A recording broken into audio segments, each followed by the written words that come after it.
It's like, have you seen the Matrix, right? The very first I don't one. know if I've ever seen the entire thing, honest. I know, I'm like the only person. No, I think I've seen bits and pieces. So I've never all together. It's like there's a scene where they're trying to get away with it. She Neil asked her, "Do you want to fly a helicopter?" And she's like, "No, not yet." And then they download it in her mind. So that's me right now, becoming a solar. Just like super quick.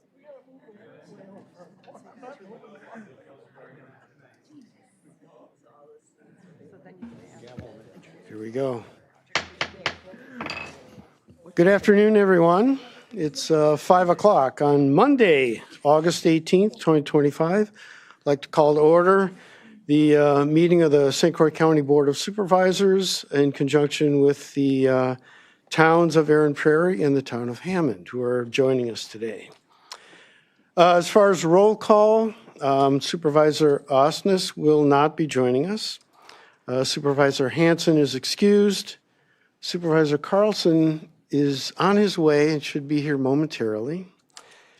Vice Chair Fiedler is also planning on joining us, but he had a prior commitment, and I'm not exactly sure when he's going to be rolling in. So, and also, just to mention, Supervisor Burning will need to be leaving a little early due to another commitment. So welcome, everyone.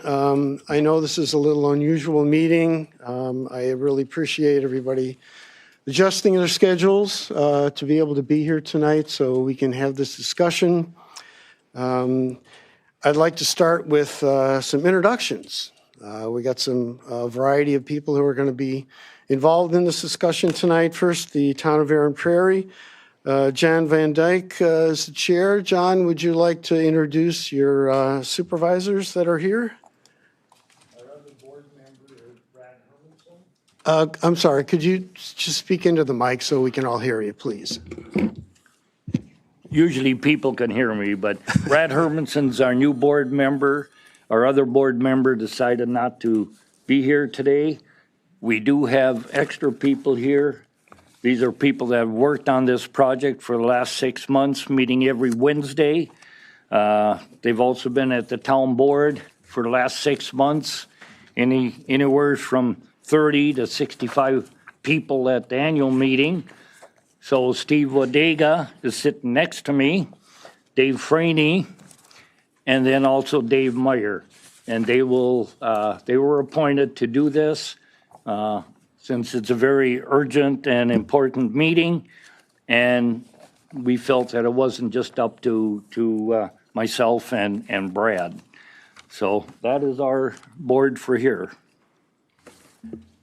And just as a matter of protocol, John, thank you, that the only really elected officials will be entering into the discussion. So if you have others that would like to give you and Brad comments, that's certainly acceptable.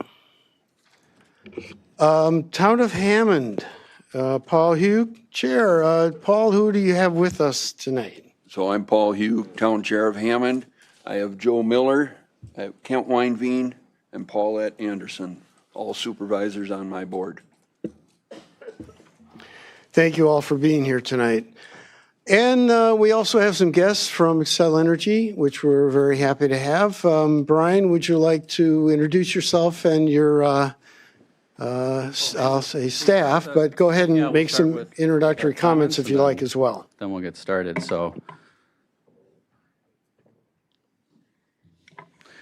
Well, good evening, and thank you for the opportunity to speak with you tonight. As you can see by the team that we have assembled, we take great responsibility in our privilege to serve St. Croix County and are grateful to the committees, the townships, the county board, and county staff to take the time to discuss the proposed 10 Mile Creek Solar Project and the joint development agreement. For background, the 10 Mile Creek Solar Project was modeled as the least cost and most viable option to reutilize important regional grid interconnections following the retirement of the King Power Plant, which was announced in 2019, 6 years ago. If approved, the 10 Mile Creek Solar Project would provide electricity for all Xcel Energy customers in the upper Midwest, which includes Wisconsin, Michigan, Minnesota, and the Dakotas.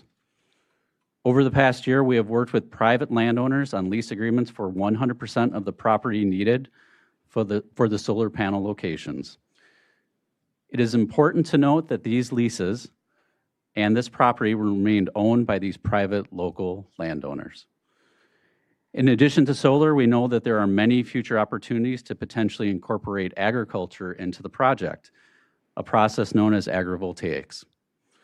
We are already doing this at one of our solar facilities in the upper Midwest that is currently grazing more than 1,000 sheep per day.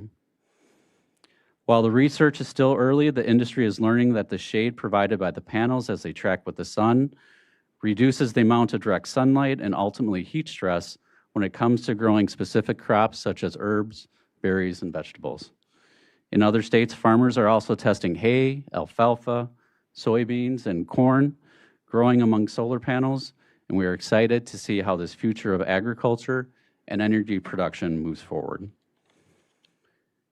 In my role, I get to work with various counties and groups throughout northwestern Wisconsin, and I want to compliment your staff for the thoughtful discussions and professional approach during the half dozen or so meetings we've had on the draft joint development agreement, which was brought forward to us by the county earlier this year.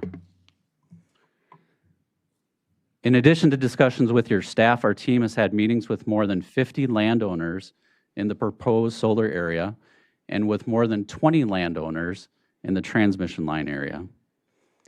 Beginning last fall, our team has attended public meetings and answered questions in numerous community forums, many of these meetings lasting several hours. We have also talked in person, by email, and on the phone with many of you and other elected officials in the area. Met with many community organizations, have been interviewed by local and regional news outlets, and even had the privilege to talk with 2 student groups at New Richmond High School. In January, we established a dedicated website for this project with frequently asked questions and answers, a dedicated email account, a dedicated easy-to-use direct toll-free phone number, so that any community member at any time could call and receive answers to any question they had from any member of our team. Since then, and over the past 8 months, we've received just about 24 contacts from those seeking additional information or questions. As you know, a joint development agreement is not part of the standard, well-established regulatory process for projects such as this in Wisconsin. However, these agreements do provide an opportunity for local governments to create certainty around various items when these projects are being designed and developed, which is exactly the stage that we are at now. As such, the draft JDA that was shared with you puts forward several items which were identified in prior conversations with your staff that are significantly different than if a solar project were permitted locally. For instance, we agreed to 150-foot setbacks from residential structures. We agreed to 100-foot setbacks from property lines compared to a setback of just 5 feet in St. Croix County codes. And we agreed that solar panel heights in the project area would not exceed 15 feet, compared to a maximum height of 35 feet in St. Croix County's codes. While we do appreciate the opportunity to have these further discussions on the draft JDA with the goal of reaching a joint agreement, our timeline does remain the same. And that is, our teams are working diligently to file an application with the Public Service Commission, the state regulatory agency that has the full authority and permitting responsibility for this project, by the end of this year. While we're here to discuss the 10-mile Solar Creek project, it is important to note that it is just one of many projects we're working on to meet the energy needs of St. Croix County and the communities that we serve. You may have seen in the news this last week that regulators approved to extend the license at our Prairie Island nuclear power plant, which serves all of our customers in the upper Midwest. Nuclear energy is an important generating resource for us and provides about 25% of the electricity that our customers use here in Wisconsin. Given our long history and experience with nuclear energy, we were the lead utility that worked with the Wisconsin legislature and the governor's office in Madison to pass several new nuclear bills this year. It's legislation we strongly supported, and we were pleased to see them signed into law by Governor Evers.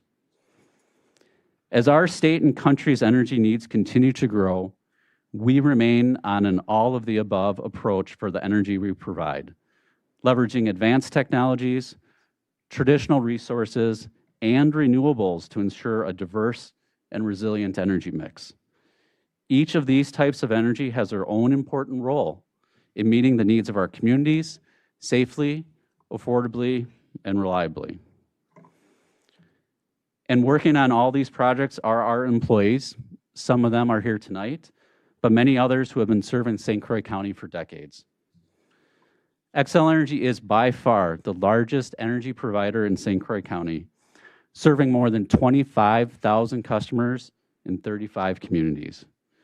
And I'm proud to say that we do that reliably, with a service reliability of 99.9%, and we also do it affordably, with electric bills that are 15% less than the national average and up to 20% less than other energy providers in the area. In addition, there are more than 200 Xcel Energy employees who live right here in St. Croix County, making us also one of the largest private employers in the area. These employees are linemen, they're welders, they're warehouse foremen, they're power plant operators, they're safety consultants, they're supply chain representatives. They are also the first responders who answer the call day or night in often the most difficult weather conditions to restore electricity and natural gas to St. Croix County's homes and businesses, the farms and factories, the hospitals and schools. But in addition to their professional roles, they are also the Little League coaches in your towns. They are the volunteers in your schools. They are the helpers at your local food shelf. And they are the people who live next door and down the street who help make St. Croix County a great place to live and to work. And that commitment is also embodied by our company's own long and storied history here in St. Croix County, which is another thing I want to share with you tonight. 1894. 1894 is the year that our company can trace its roots back to here in St. Croix County, making us one of the oldest continuously running private companies serving this area. It was in 1984, 131 years ago, that one of our predecessor companies started providing electric service in St. Croix County. And interestingly, that electricity came from a renewable energy resource, a generator on the Willow River. As the demand for electricity increased, communities throughout St. Croix County grew, reflecting the growing importance of electricity in everyday life. A pivotal time came in 1922 when that company split off its other operations and established the Willow River Power Company, marking the beginning of a company focused on operating renewable energy hydroelectric facilities on the Apple, Willow, and St. Croix rivers, several of which we still operate today. These facilities supplied power to nearby communities, supported local economic growth, and improved the quality of life by making electricity more accessible. In 1945, our company, then known as Northern States Power Company of Wisconsin, acquired the Willow River Power Company and merged those operations together. Another key moment came in 1963 when lightning damaged one of our hydroelectric plants on the Willow, making it unusable.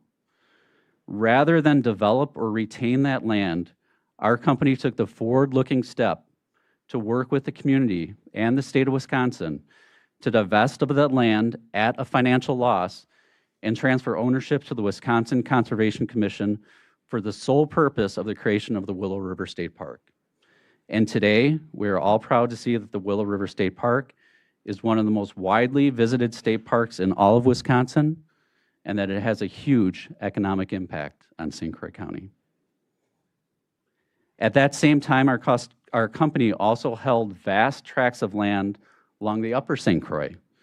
Again, rather than pursue development, our company's leaders made the decision to donate nearly 30,000 acres of land to the National Park Service, the state of Wisconsin, and the state of Minnesota to be used in the creation of the Wild and Scenic Rivers Act. That massive land donation laid the foundation for what is now known as the St. Croix National Scenic Riverway, a protected corridor that remains a cherished destination and generates millions of dollars in economic tourism for this region. Now let us talk about safety and our company's commitment to safety. As we have heard from our discussions, that safety in general is a key topic of concern to be addressed in the JDA. Let me start by saying that at Xcel Energy, safety isn't just a priority. It's a core value of our company. It is literally embedded into everything we do, from the way we plan our operations to how we engage with our employees, our communities, and our contractors. Every day at our company, meetings start or end with a safety minute. We have tailgate sessions with our crews, after action reports when incidents do occur, and every employee, no matter their position, is given the authority to stop any job that they deem to be unsafe. This approach fosters a culture of trust, of transparency, and continuous improvement for our employees and our contractors. But our commitment to safety doesn't stop at our workforce. It extends deep into the communities that we serve. Through our outreach programs, we work closely to educate first responders, police, fire, 911 centers, the general public, contractors, to ensure that everyone who lives or works near any of our facilities is safe. In our industry, great utilities are defined by excellent operations and an excellent safety culture. This means that safety is not just a compliance issue, but a foundational value that supports every aspect of our business. Finally, let's take a minute and discuss our company's commitment to our communities. Our community commitment is driven by a deep sense of responsibility and a belief in shared prosperity. Every day, I tell my team that we're only as strong as the communities that we serve. And that is never more evident than in the strong public-private partnerships we have developed throughout Wisconsin, including those here in St. Croix County. Let me give you one more example of which some of you who are newer to the area may not be familiar with. In the early 1990s, our company was the one company who provided significant financial donation in addition to a loan to the city of Hudson so it could purchase land and create the St. Croix Business Park. Today, more than 30 years later, the St. Croix Business Park is the single largest commercial and industrial jobs and property tax contributor in all of St. Croix County. From world-class businesses to local and regional companies, the investments that our company made to help create and sustain the St. Croix Business Park is a shining example of how our focus on partnerships has made the communities that we live and work strong and more prosperous. So why did I take all that time and tell you all that? Well, at Xcel Energy, providing safe, reliable, affordable energy is just not a responsibility of one department. It's who we are. It's in our DNA. And we're dedicated to making energy work better for our communities. Our employees and their families live and work here and take great pride in operating a safe utility that benefits all the communities that we serve. And we've been a key partner in the success of St. Croix County for over 100 years, and we'll be here for the next 100. As we look ahead, we'll continue to invest in the partnerships that make our communities stronger, because we believe that doing the right thing isn't just good business, it's the only way to do business.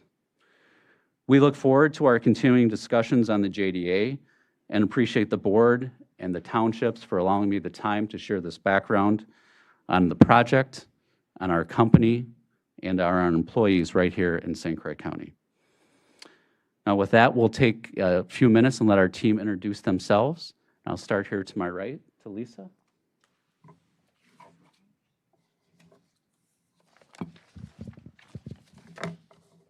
Good evening. My name is that on? Yeah, turned on. Oh, he says it's on. You think it's on? Oh, it is on. All right. I'll try again. Good evening. My name is Lisa Agramonte. I am project counsel and with the law firm of Frederickson and Byron. Good evening, Megan Boldig, Community Service Manager here. I office in Hudson and cover part of St. Croix County, or cover St. Croix County. Carrie Morehouse. I am the project manager for 10 Mile Solar. Jordan Clitty. I'm also a project manager and also project engineer with the Renewables Development Team. Good evening, everyone. Thanks for having us here. I'm Ellen Heine. I'm in the Siting and Land Rights Group at Excel that works on the state and federal permitting for the project. And we have a few other folks in the back row here, so. Hi, I'm Brittany Ruberg. I'm also in the Siting and Land Rights Group for Excel Energy, and I work on the lease acquisition efforts for this project. Good evening, everyone. My name is Kate Schindler. I work for Excel Energy's Environmental Services Department. I support environmental permitting and compliance for the project. Good evening. My name is Dominic Nelson. I work for Blattner Energy, a partner of Excel Energies. Good evening. Mike Goodman. I'm a third-party fire consultant for Excel Energy. Okay. Just remember to speak in the mic when it doesn't pick you up.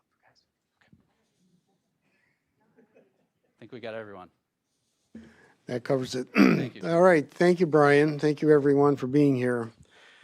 A couple of things I want to review briefly. First of all, let's talk about the purpose of this meeting. Make sure that we're all on the same page. The purpose of the meeting is really for all of us to listen and to learn, and for us to provide feedback on our citizen concerns to Excel Energy, so they have a good understanding of what our concerns are, and at the same time provide or have Excel Energy have the opportunity to provide information and feedback to us as well, so we can discuss the project civilly. And so it's really very much a working session, kind of like committee of the whole, if you will. So a little less formal. But ultimately, I'd like to see if we can make some progress toward, at least in the direction of, an acceptable joint development agreement. Now, the one thing I want to clarify that's been kind of a new development that I think is really important. We've always, from the very beginning, we had this assumption that if you're against the project, you have to go this direction and be an intervener. And then if you have the opinion that, well, it's going to happen anyway, we need to go this direction and go toward a joint development agreement. So there was always this either or, like these two things were mutually exclusive. So what we did last week is we thought, well, let's ask Excel Energy if that's actually the case. And what we learned is that there is a very good possibility that we could do both, and that they're not necessarily mutually exclusive. So we could still be an intervener and get a seat at the table and make sure that our concerns are heard by the Public Service Commission, but at the same time have a joint development agreement to make sure that we're protecting the homeowners, adjacent homeowners, and the people that live in these communities. So it gives us a little different perspective on where we want to go. It's not either or, we could actually do both. So I just want you to keep that in mind. That was, to me, a very significant development in the last week or so. And thank God we had the presence to ask. And we got good information. So thank you. Okay, the process for tonight, here's what we're going to do. We had provided Excel Energy with a list of concerns just this past week. And I think it's not, probably not a comprehensive list, but pretty hitting all the highlights of the concerns that we've been hearing from the public. And so we want to go through that list and make sure that we have the opportunity to discuss those items. I think that'll probably highlight a lot of the concerns. I want to make sure that after that, we have the opportunity for each of our towns to provide additional feedback on concerns that maybe had not come up in that initial discussion. And then we also have the opportunity to review the existing draft of the JDA. We're not going to go through it line by line, but I want to give everybody the opportunity to bring up their concerns on the board and the townships to make sure that we can go through that. And I'm hoping that as we wrap up, that we can reach some level of consensus on how we want to move forward with this, and particularly with our negotiations with Xcel Energy. So with that, I think we'll turn to that list of questions. So I do want to, if I may, I want to thank in particular Supervisor Counter and Supervisor Rice, who had clearly been doing a lot of investigating and doing their homework the last couple of weeks. So they were a big contributor of pulling this list together. So Brian, I think what I'll do is turn it over to you, and we can just kind of start on this list and maybe go through these items and just discuss them. What's a possibility? You can provide information to us. What isn't a possibility? And we can kind of dig into some of these issues if we may. Yeah, that'd be great. Do you want to read the question, us go through the response? How do you want to present that? Does everyone have a list of those questions? They're right up on the monitor. Oh, they're there. So everybody has the opportunity to read them. Do you want me to restate it so everyone online can hear? Sure, go ahead. Hopefully these are in the same order that I'm looking at them. They're not. Okay. Well, number one, SC is in the same order, so we'll start with number one. Insists that the county be a party to any future expansion of the project, including but not limited to the development of a battery storage facility. Yes, the answer to that is yes. We would like to add Aaron Prairie to that too. A lot of this joint development thing was just St. Croix County and Xcel. Yeah, so I think that's a question for the county. This was designed, the joint development agreement that the county brought to us was from the county. To add parties to that, we're certainly open to that. The county, I think, looking to you for direction there. This is your joint development agreement, so. Yeah, we discussed whether the townships would be a party to it. And the way we drafted the initial joint development agreement was not to have them on, because we didn't want to be presumptuous that we were negotiating on your behalf. But if you want to be a signer, by all means, you can be. We just need to then work out, are you in agreement with all of the other language that's in there? Or are there going to be 3 different joint development agreements? So we just didn't want to put your name on it with the assumption that you were going to be a signer to it. But you are definitely more than welcome to. A lot of the joint development agreements we looked at did have multi-party signers on them. Well, the reason I say that, Xcel did not notify us at all before they sent the letters out. And according to Jason, you've had 3-4 meetings with the county. And according to Mr. Witt, you had 6-7 meetings with them.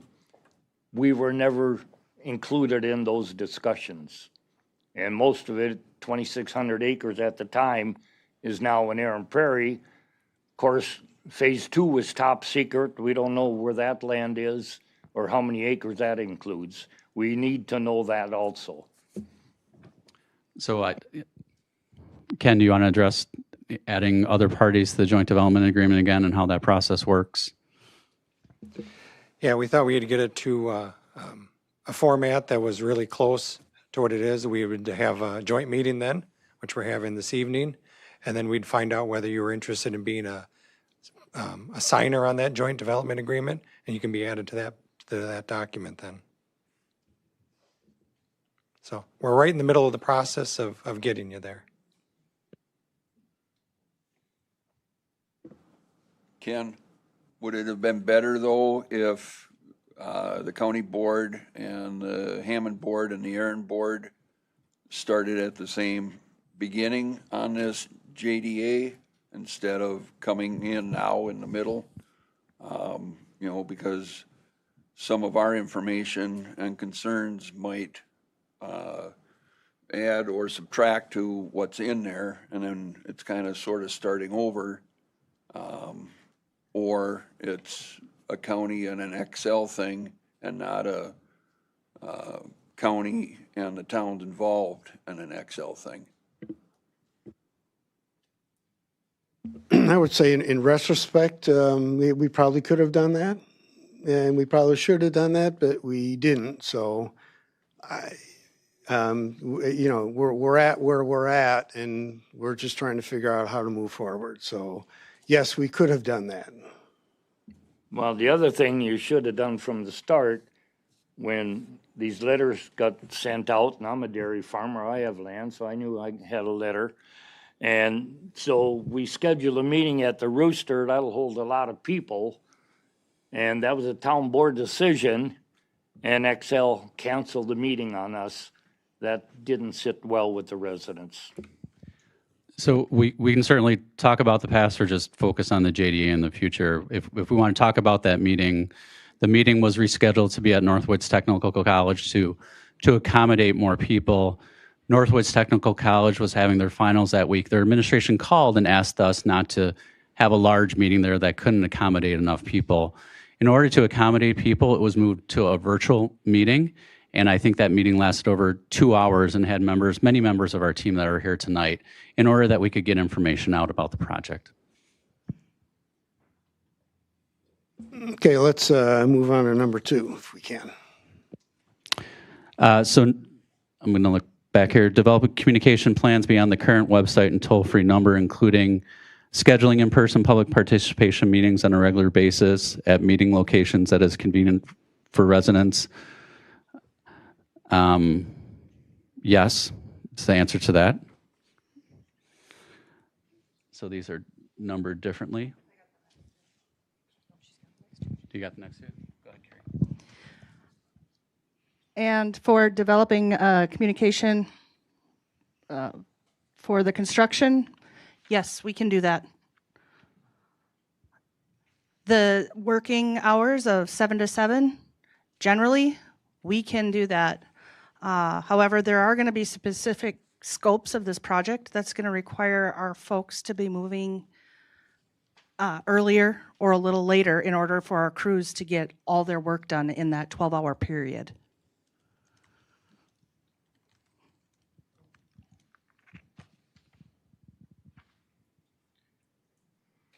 Will you be working with the towns on what roads to use? I don't know what the equipment is that you're referring to or the weights. I don't know if any of it will be done during road restrictions, but you know, the towns are responsible for town roads, and that comes out of our budgets. Yes, we will have a plan for that, and you will be contacted. Yeah, Paul, there's a pretty extensive road maintenance plan that's in the joint development agreement already. It talks about the pre-inspection, post-inspection, costs for any impacts to the roads that will be borne by Xcel Energy. So that's going to be a joint project that we work with the townships and the county on. So when is that going to be done? Well, we're a ways out from that, right? So the current schedule of the project, just to kind of bring everyone back up to speed, is we intend to file with the Public Service Commission by the end of 2025. It's about a 12 to 18-month process, could be with the Public Service Commission, before a decision is rendered. When do we find out on Phase 2 future expansion, who those parties are? So we've not made any decisions on Phase 2. Right now, the project that we'll file with the Public Service Commission is the first phase of the project for the 300 megawatts of solar. We'll file that with the Public Service Commission by the end of this year.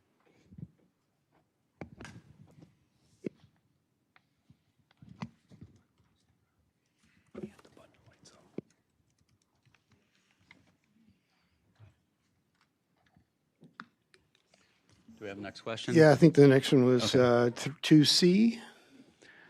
During maintenance phase, alert the county, towns, and residents when anything other than routine maintenance is planned. The developer and the towns will jointly define routine maintenance. Yes, we can do that. Create an opt-in notification method for any residents interested in learning about the status of the project. Yeah, as part of this project, part of all the projects that we do when we have large construction projects, we work very closely with the residents, we work very closely with the county, we work very closely with everyone so that they do understand what's happening on our projects.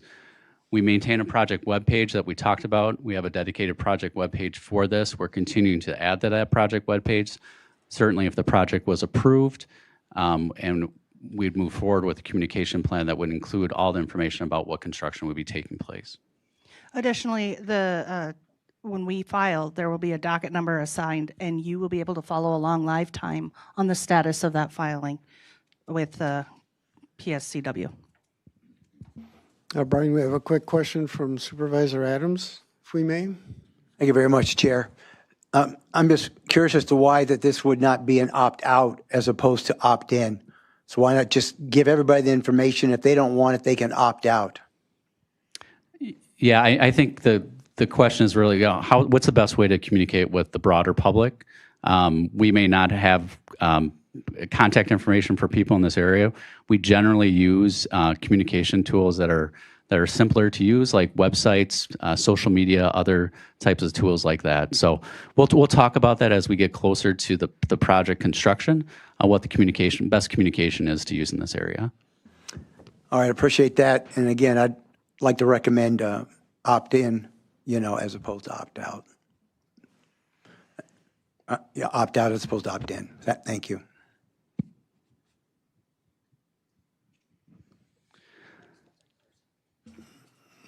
Go. We ready for number 3? Yeah, develop an emergency procedure notification plan, including but not limited to opt-in notification method for county, towns, and surrounding homes and towns to inform residents of planned installation dates and hours. We just talked through that. Alert residents in towns where the facility, I think that's what's saying, if the facility were to be damaged due to storms, vandalism, or any other function other than the day-to-day operation of the system, including any locations that may pose a health hazard for a resident.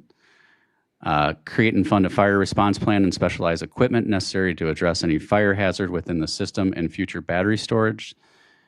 And notice if Xcel Energy is experiencing broader disasters, natural, cyber, and other, that could threaten the stability of the solar areas in St. Croix County. So as I noted in my prepared remarks, we work very closely with the county 911 system and local first responders on any issues that impact any of our facilities, not unique to what the solar facility may be and any other facilities that we have in the area. It's certainly best to work through the established protocols and processes that community members are used to receiving, including working through the 911 system here in St. Croix County.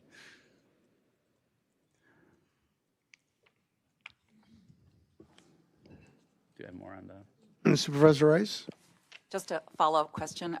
I want to make sure that you're answering in the affirmative for 3A through D. That you're saying, yes, you'll include this in the JDA?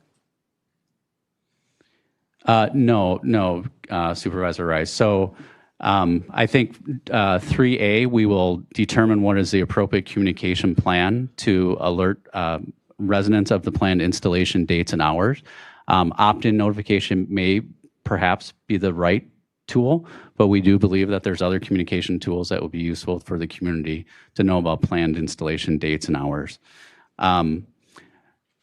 Any facility damage due to storms is something that we would work through county 911 system, as we do with any of our facilities if they are damaged and they do pose a hazard to the community. We work through established protocols without setting up new protocols, because that is the best and most efficient way to get information out to folks.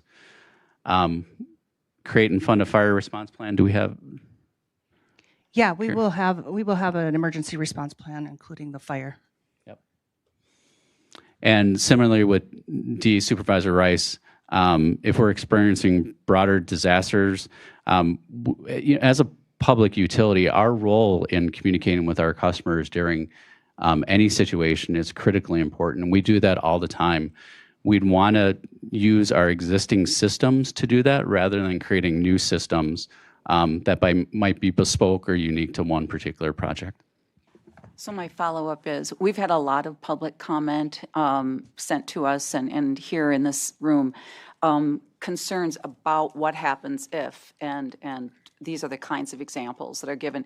So if you could, in any future JDA, include the kind of, Absolutely. kinds of process and procedures, examples of what you'd recommend. We don't want to reinvent the wheel for anybody. Yeah, and we appreciate that. And as explained in our opening comments, the safety of our communities, the safety of our customers, the safety of the areas that we operate in is the utmost responsibility and importance to us. It's something we do each and every day as a public utility. Many of you, I know, work as first responders as well. So you come across Xcel Energy employees as we're responding to incidents and events throughout the county. So ensuring that the safety of our communities is paramount to us, and we'll ensure that our communication is consistent with other types of communication that we do. Supervisor Adams, follow up? Thank you, Chair. So, we have 3 fire stations, about 80 people spread out, and this facility is going to be smack dab in the middle.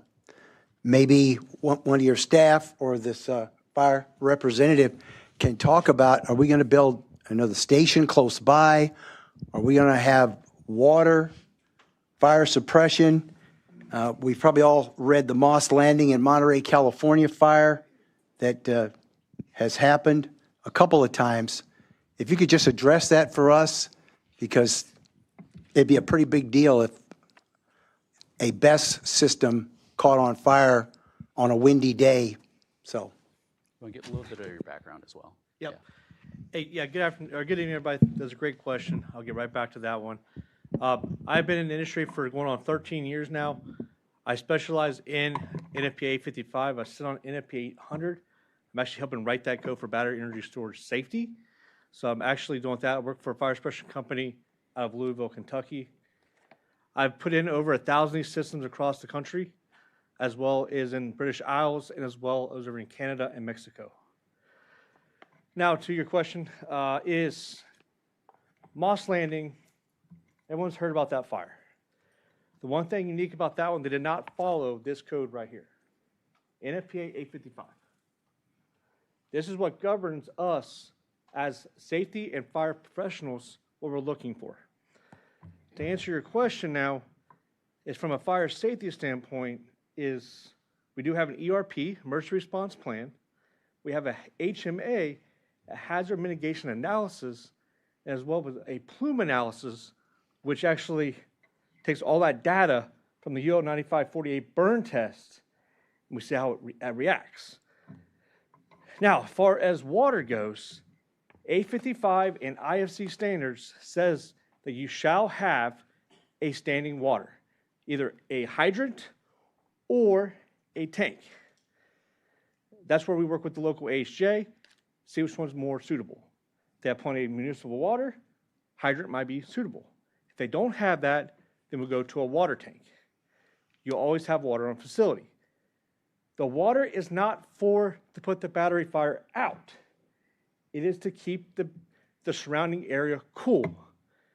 The theory is just let it burn. No energy, it'll burn itself out.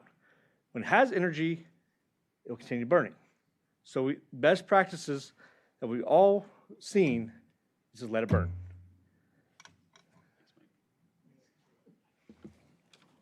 Okay. So I want to make a note, too, as we explained with the first phase of the project is 300 megawatts of solar. We are evaluating battery energy storage for this project as well. We have not yet made a decision on that, but it's certainly a part of the project that we're looking at. So would Xcel spend the money on equipment and facilities so that it is within close enough proximity that support could be immediately put to extinguish the fire or keep the ground cool so it doesn't spread or whatever? Thank you. So in the battery containment or any battery compartment, we have what they call a off gas, which follows NFPA 69, right? NFPA 69 is standard for explosion prevention. So what that is we have gas detectors inside of them. So we're monitoring the LEL levels as well as the methane levels and any other flammable gases. That's going directly to a fire system. At the same time that's also going to the BMS system, the battery management system. If they see those high levels, we're going to be opening up vent, turn on fans, getting that explosive atmosphere out of the unit. At the same time that fire panel is sending out a signal to the fire department.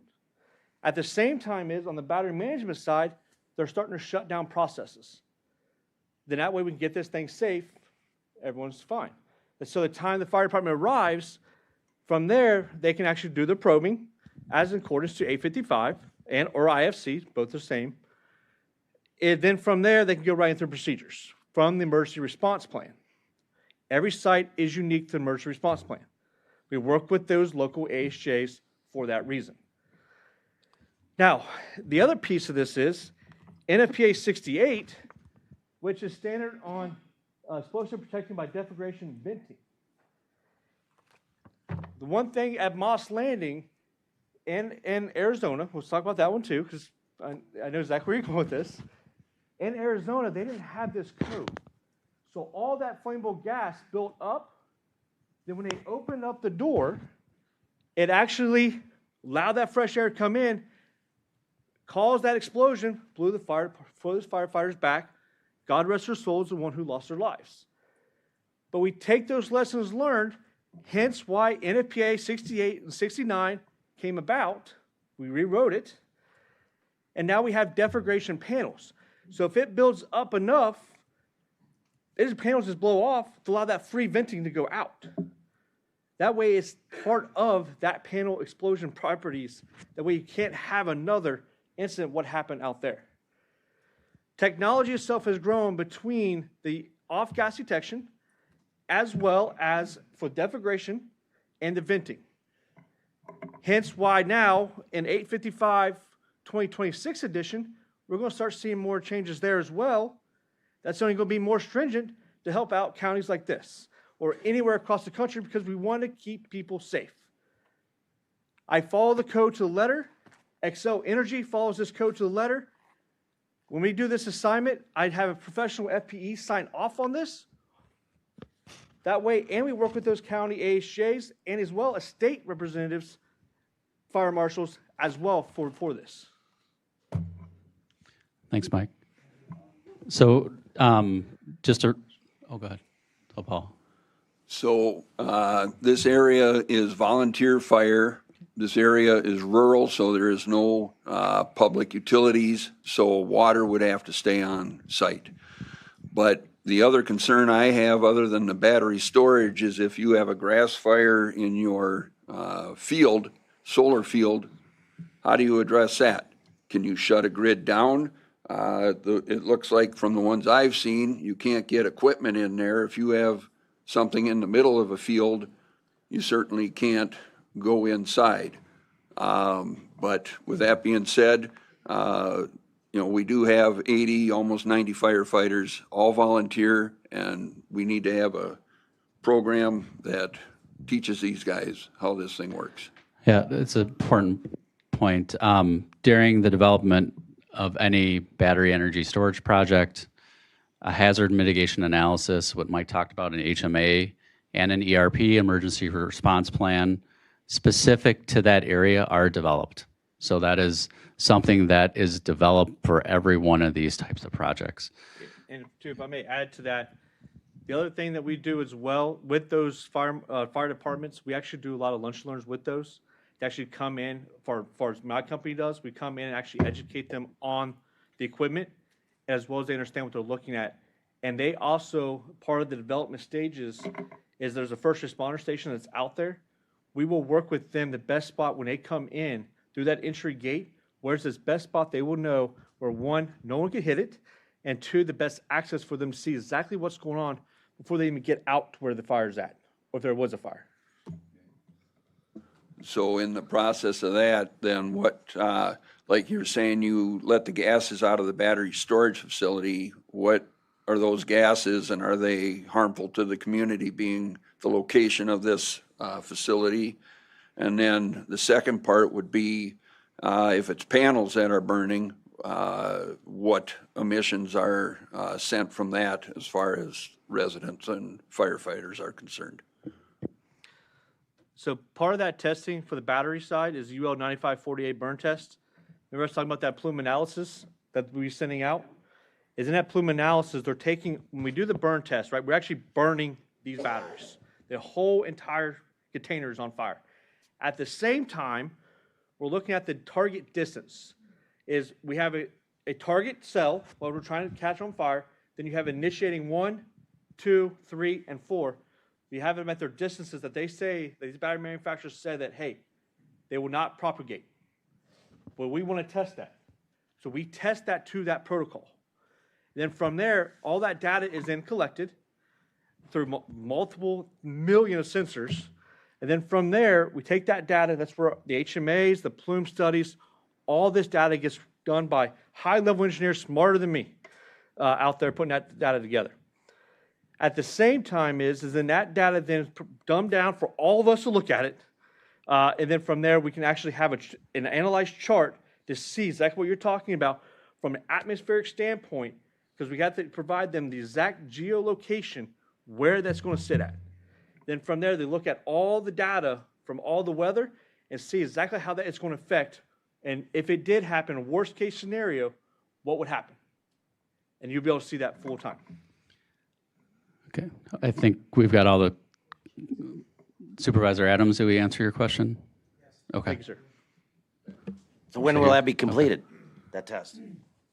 That's Part part of the application process. If we file a battery energy storage project, that's all part of the application process. So I think to condense what Mike was trying to talk through, those documents, the ERPs, the hazard mitigation analysis, all that is part of the application process.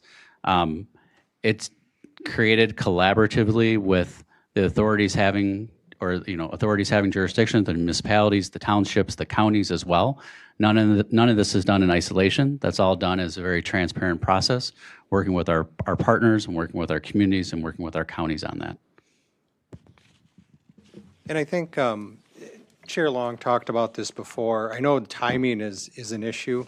So a lot of these things we're like, well, we haven't seen that yet. How can we sign off on that? We haven't seen it, right? So that's where it's not mutually exclusive, where the joint development agreement is going to cover things that, are easily identifiable, setback requirements, road maintenance agreements, things like that we know right now.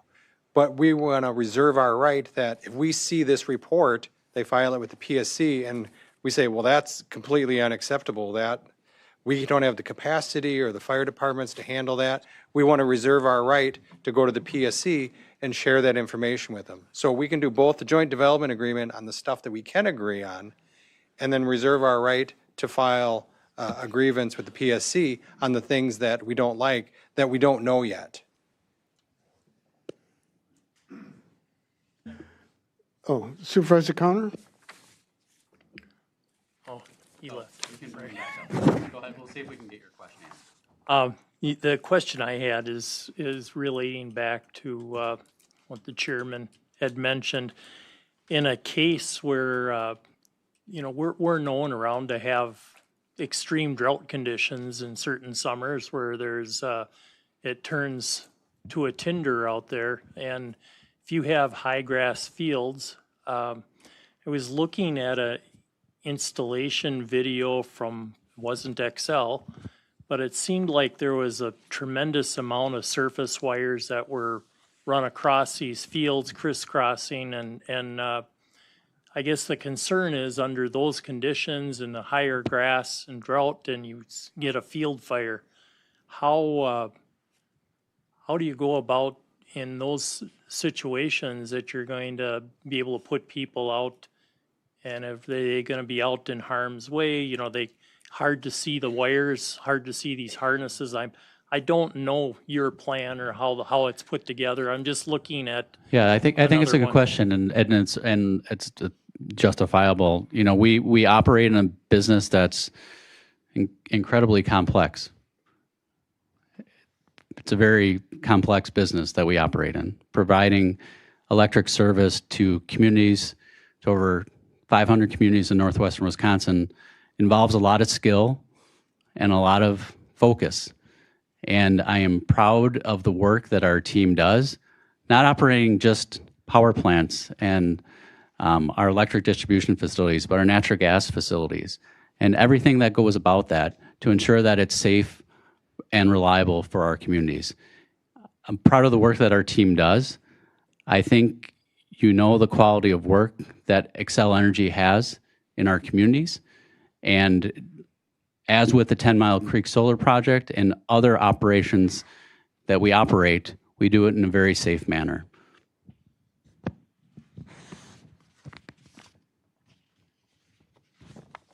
Go ahead. Yeah, would you be willing to fund things like radio upgrades for the fire departments or turnout gear for the equipment or, you know, equipment for the men to, you know, keep us current with firefighting standards? I think all those things are worth discussion just to make sure that that the local townships have gear that's available to them.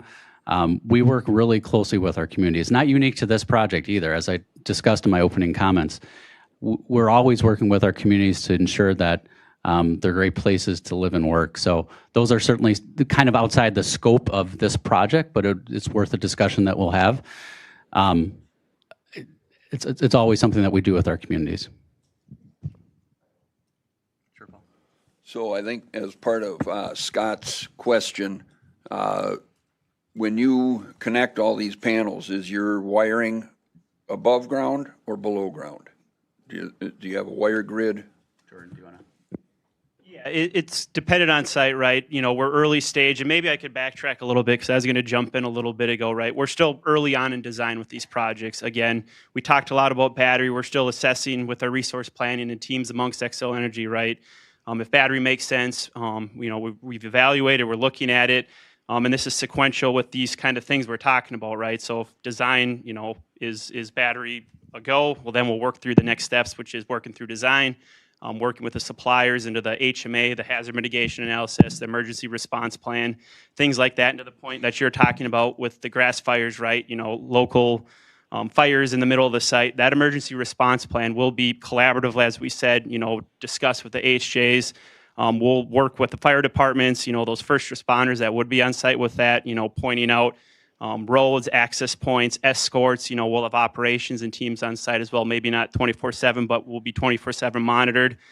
So, you know, we're early on in the design stage for that, but we will absolutely, and, you know, we say collaborative, it's going to be a very much collaborative effort as we work through those design phases. So, yes, we will identify, you know, points like that, you know, through those joint discussions in the future.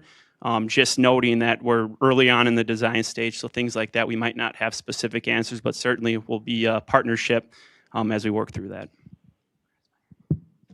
Okay, but in other projects, does your wire grid lay above the ground or below the ground? Yeah, so we'll have wires, a combination, right? Because we'll have some wires above ground, and then our, you know, we call them home runs, but collection will be underground too, so that medium voltage cabling, the 34.5 to the substation after the inverters will be underground. So it'll be a combination of some wires above ground, some wires underground, depending on specifics.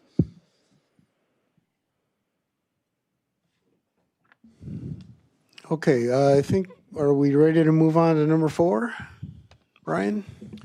Hold on a minute. So are those joint discussions before or after the PSC application?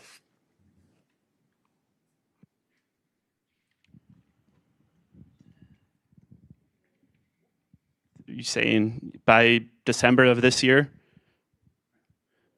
No. Yeah, I think as part of the application process, are you talking about the battery specific? Your comments were that you're going to do these discussions, joint discussions. Right. Joint discussions before or after the PSC application? I think they're both, right? They're part of the application process. And then as we go through the application process, we'll continue to have discussions with all the parties. I will make a note that the Public Service Commission of Wisconsin process is probably one of the most detailed processes in the country. As a public regulated utility, we have to work through the Public Service Commission for any project that we do. They have a very thorough process that involves a significant amount of public input and public comment period as well. And that will be part of this process as we move forward after we file that application.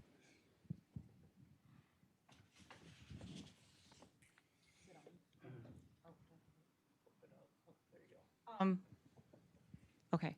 I did want to note one thing. One of the reasons we're not trying to be cagey. It's just that we're submitting an application. It has alternative sites included in it. So as part of that whole evaluation process, the PSC ultimately does give an order that determines which of all of those sites get included. So until we know what the final footprint is, we can't come up with a final plan for that. So it's as they pointed out, we would absolutely continue to have those conversations, but the very specific details would have to come after we knew exactly what was approved.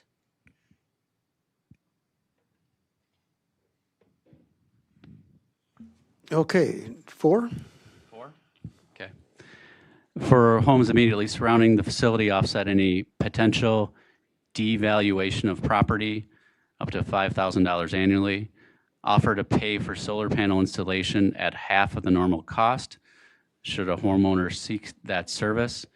Pay for water testing in the first year of the project, install monitoring wells around the project with quarterly analysis.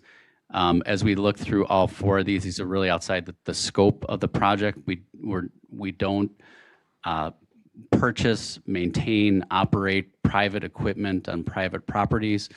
Again, we are a public utility, and we can talk about the scope of the project that we're talking about tonight. And as far as offsetting any potential devaluation of properties, that also would be outside the scope of the operation of this project. Number 5, work with the county and town road crews to develop a specific action plan. Back up a second. Oh. On 4C, one of the problems we had with the New Richmond landfill problem that we're still paying for after 30 years of contamination. One of the problems that they could have prevented had they had test wells when they put that landfill in.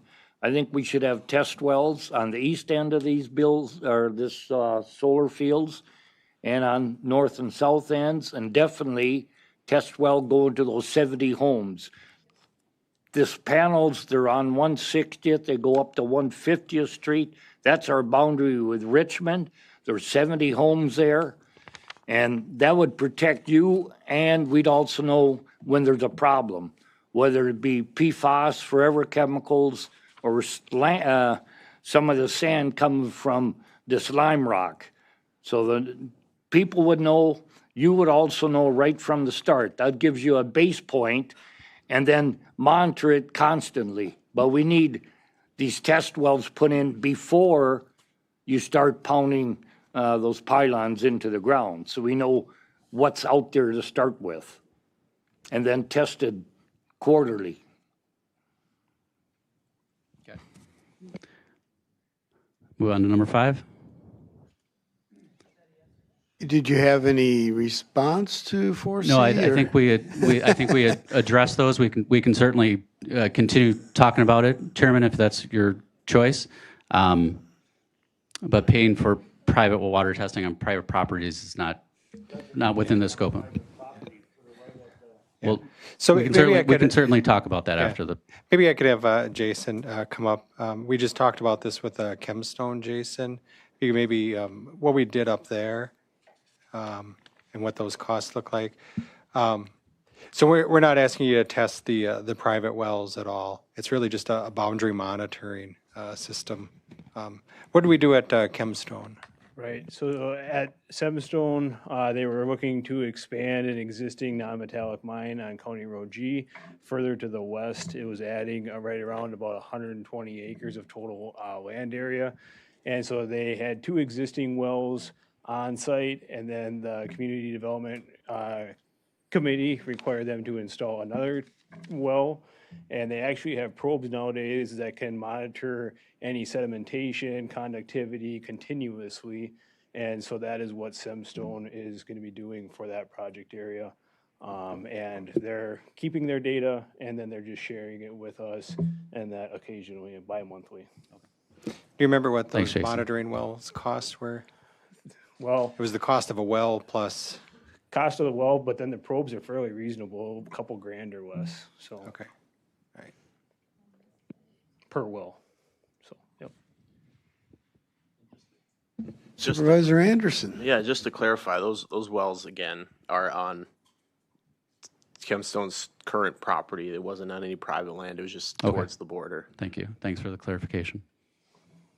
It'd We'll be take that one offline and talk through it a little bit further. Yeah, and the only thing I would suggest for you on that is it's a great well, it's a great way for you to show that you weren't contaminating anything.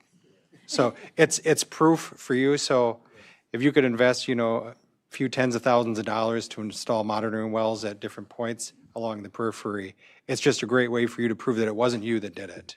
Okay. Thank you. Anything else, Jason? Okay, thanks, Jason.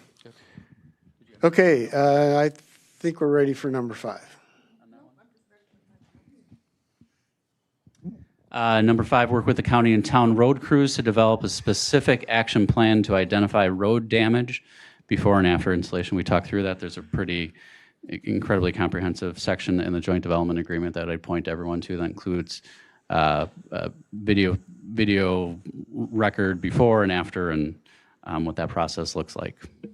Yeah, and I think our highway commissioner wanted to jump in just a little bit on that one, just to clarify what he would expect from this type of development as he would any similar type of development. Thank you. We would expect certain criteria.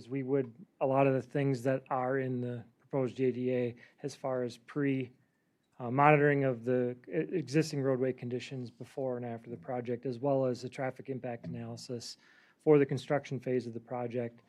These are pretty standard things we do with all developers, as well as any permitting that would go along with this as far as access, and typical right-of-way permits for utility installations are standard. We would want to be a part of the selection as well as any construction or maintenance that is done. The original JDA had something along the lines that, Xcel Energy would be responsible for the maintenance. We would be responsible for the maintenance, and the extraordinary maintenance would be at the cost of the developer. And I think all that was updated in the updated draft of the JDA. Did you see anything in the JDA or on road that needs to be included or changed or revised? I'm working off the old JDA that I had that I made comments on. So Okay, have I think we got all those. Updated Yep. ones. So most of those are pretty standard agreements that we have in place with a number of developers throughout the county. Great. You do maintenance on for these two townships also? We do maintenance at the town's discretion for both these townships. The county is the maintenance arm for both, yes. Right. Yeah, and we'd included town roads in the JDA, not knowing whether you would sign the JDA or not. But really, we were just making sure that whatever we were doing for the county roads, the town roads would have the same standard. They're going to be pre-inspected and have the same type of information. Yeah, and if you recall the JDA, if you've read through it, it talks about designated roadways, right? So there will be designated roads that will traverse for the project, and those will be the designated roadways. Could be county, could be town, that are part of that agreement. In addition to, you'll note in JDA that all the costs for those, any repairs, are borne by Xcel Energy.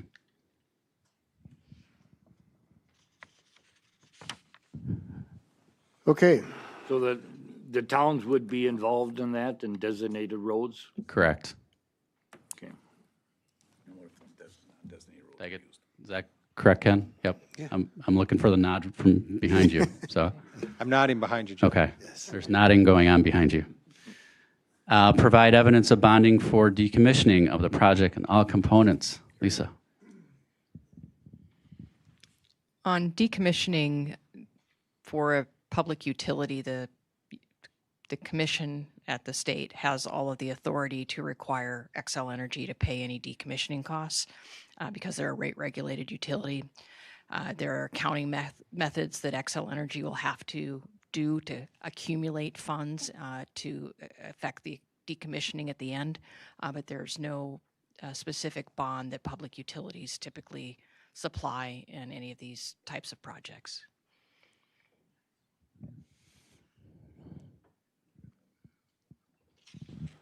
So the decommissioning part, is that for just the stuff that is owned by Xcel, or is that for all the equipment that's on the leased land as well?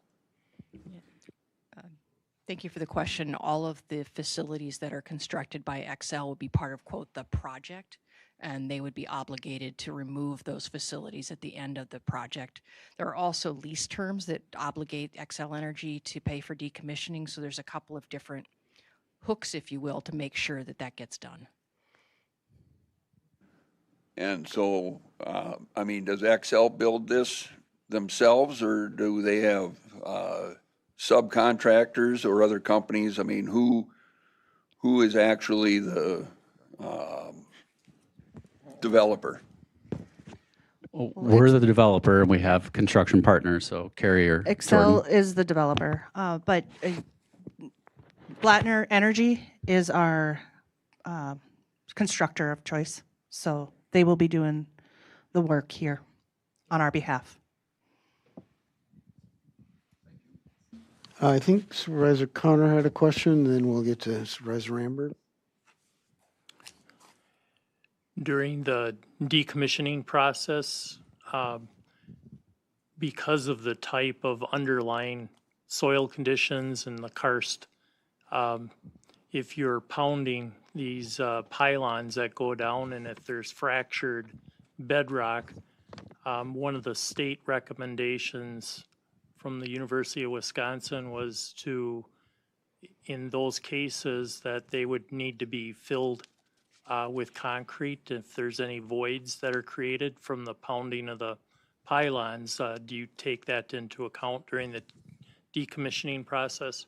Yeah, that would be part of our plan, our karst management plan. So looking at your requests here, we'll be bringing on a geologist and an engineering firm to do a karst analysis survey, and then they'll develop a karst management plan for us to abide by during construction, and decommissioning would be included. Carrie, can you repeat that again, just so, because that's new information, I think, for a lot of folks. New information. Yes, we are bringing on a karst professional firm to do a karst analysis and develop a karst management plan for our construction and decommissioning. So how many of these pylons are you driving in per acre? Or per 3,200 acres? We're not that far in the design yet. You don't have any idea?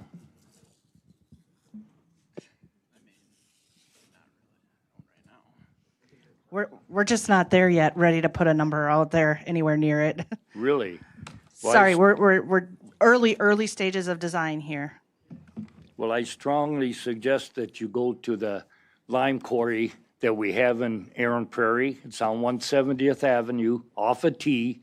All of you should go there and see what this karst soil is. It's lime rock, not held together. It turns into sand. And when you start pounding all these pylons in, it's going to release that sand, and it's going to get in the water. That's what karst is. It's lime rock, and it's got a lot of water veins in it, and that pounding is going to drive it in. And that's why we're hiring an expert on our behalf. Well, you already did some excavating or some boring. What's the test of that? So as Carrie mentioned, we will hire a geologist, a trained karst geologist that will develop a karst management plan for both the construction as well as the decommissioning of the project as well. You haven't had any testing out there yet? We've done some testing. Yes, but what's as the results of that? As part of the overall plan, we will have that full plan available as part of our application process with the Public Service Commission. You don't think we need to see that yet, or what? If we have information, we can certainly share it after the meeting, but it will be part of our application process with the Public Service Commission. We're just doing preliminary geotechnical investigations right now. We're doing prelim. We'll do full geotech. That will kind of discuss what we said about the karst. So we're in the prelim right now. Well, this karst is a major factor in this whole thing. It will contaminate.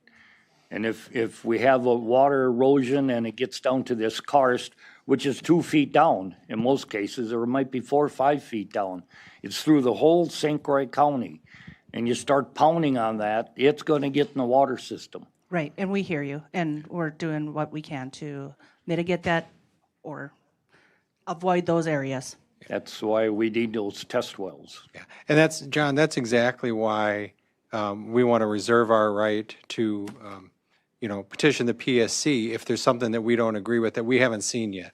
Think of the joint development agreement as agreeing to the easy stuff, get that out of the way. And then anything that we don't like that comes out in that final PSC submittal, because we're not going to know some of this stuff until they submit it, until we read it in the PSC submittal. So if there's anything in there that we don't like, we want to reserve our right to still, argue and discuss those points with the PSC. But the joint development agreement is just to take care of the easier stuff that we can identify now.